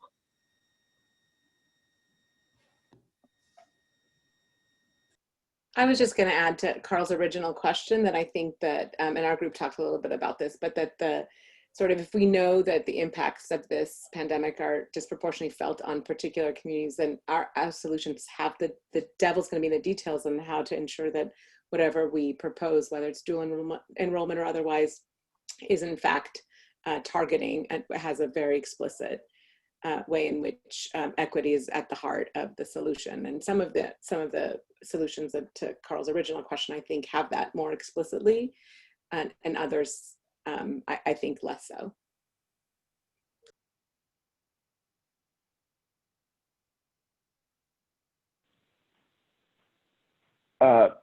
Bridget, I see you had a comment in the chat. Do you want to give some voice to that? Looks like folks were responding to your comment. I'm really excited about the idea of the moonshot. You don't have to know it immediately. I think that but you clearly know it's missing, right? And so lean into that. Keep going in that direction in terms of everyone who works in higher education in the state of California should know what that North Star is. And if I were to meet them on the street and say, you, Chancellor so-and-so, what is your job? And I ask President so-and-so, what is your job? I could be able to lay them all out and it would be very clearly connected to that vision. But without that, what you end up with is this collection of a bunch of folks who are in their lane, who are doing their job in their lane, but they don't recognize that students are crossing like lanes of traffic, right? It's outside. So just making sure that everyone's role is really aligned with helping us achieve that big vision and that compelling, future for the state of California. I wanted to just because I was going back to my notes, Bridget, based on what you said at the start of the day, and you talked about designing as partners, not competitors, and this idea of promoting cooperation. And I went back and I looked at the early slides about what our guiding principles, and we talk about cohesion, but not cooperation and partnership. And I'm wondering if there's something there, Bridget, that in addition to the moonshot and setting the audacious goal, is there anything that you've learned in terms of how institutions cooperate that we should be looking at each one of these goals to make sure that it's embedded in that, as opposed to strategies that don't necessarily motivate or incentivize what you were saying about partnership and cooperation? Is there anything that you've learned that we need to make sure we keep in mind as we're doing this? Well, again, I'm only, my perspective is limited, right? So I appreciate, and there's always going to be outliers, and there's going to be counterexamples. So, sift through, find what works for you, and ignore everything else. But I think that implicitly in that is that everyone's not going to get what they want. we have to accept that. It's got to be a core part of this, that cooperation is built on the back of you are going compromise. That means you are not going to win the day for all of your constituents. So to be part of the conversation, you really have to like come in knowing that you're going to have to give up something. And I think that too often we think collaboration is just like, we're going to all stand in a circle and hug and it's going to be great. And to even step into that circle, you're essentially saying, I'm going to have to do the shuttle diplomacy of making it okay with my constituents that we are going to need to compromise for the greater good. And so the participants in the conversation have to be willing to do that work in order for it to be successful, because whatever the big vision is, someone else is going to say, well, but that doesn't also do this, or that doesn't also do this. And there's going to be a lot of kind of that perfection and polishing.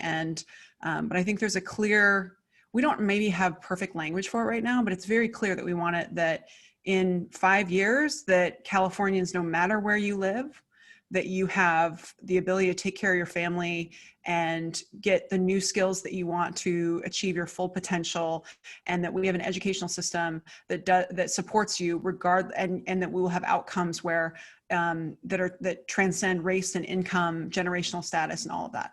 That we would have that kind of a system. And I think it's a matter of articulate that.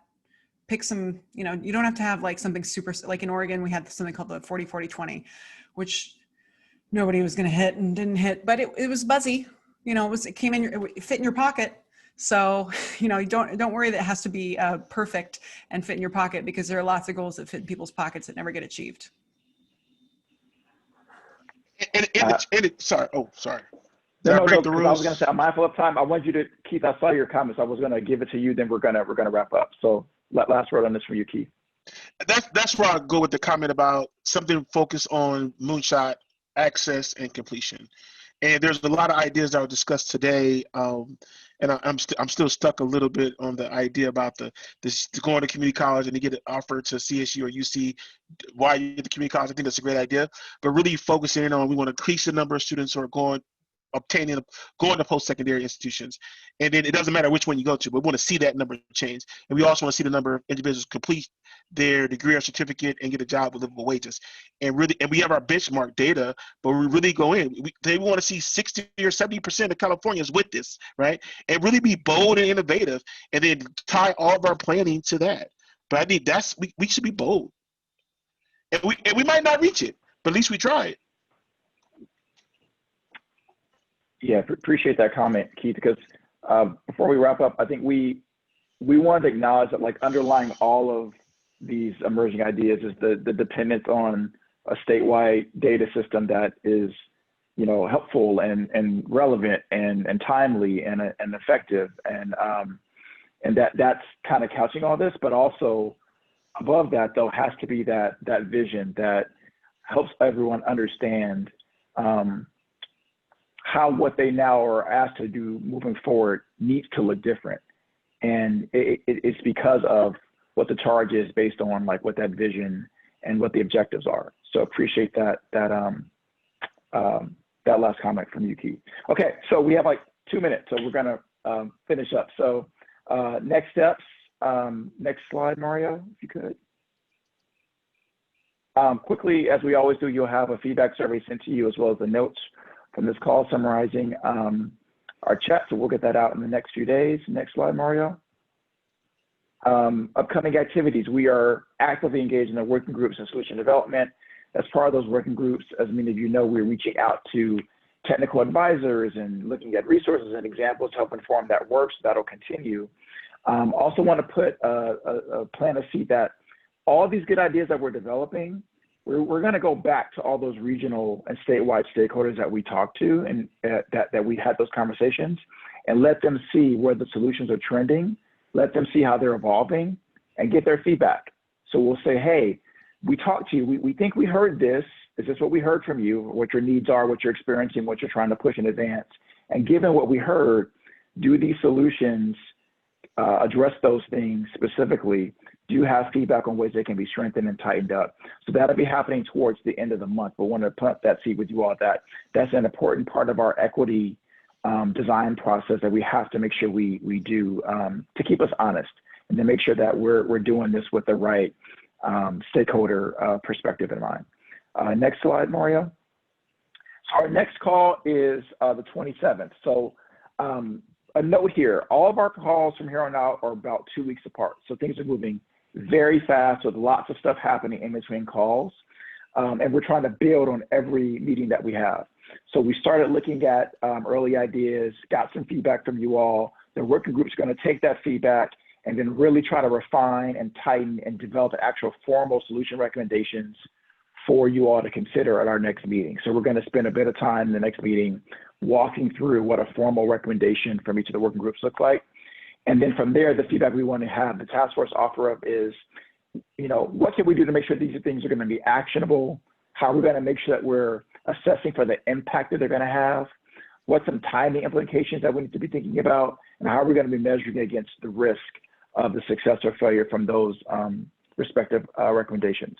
So given the tight timeline that we have, just a heads up, you may not get your pre-reading a nice, you know, week in advance. You may be asked to kind of look things over, review them maybe a day in advance, but what we'll do is, if that's the case, we'll likely build in time during our meeting time at the top end to let folks kind of review things, get up to speed, and then we'll dive into our conversations. So just wanted to plant that seed that we're moving fast, but we're doing really good work. But we're going to ask if you all could just be flexible with us and just kind of meet us where we are as this work kind of gets across the finish line over the next, because really this is our third meeting. We only have 2 more meetings as a formal group from here on out. And then, you know, we finalize the recommendations to go to the governor and the council. So Mario, I think you could take us off the screen share. That's it for us. Londe, I want to let you have the last word before we let the group go for the rest of the day. Just a word of gratitude. I always feel like I'm learning good things, and you all are certainly pushing my own thinking, and I'm just very, very grateful for the time and your commitment. So thank you. All right, everyone, be well. Thank you again for making time and appreciate the conversation, and we'll do it again in 2 weeks. Bye. Thank you. Take care. Bye-bye. Yep, bye-bye.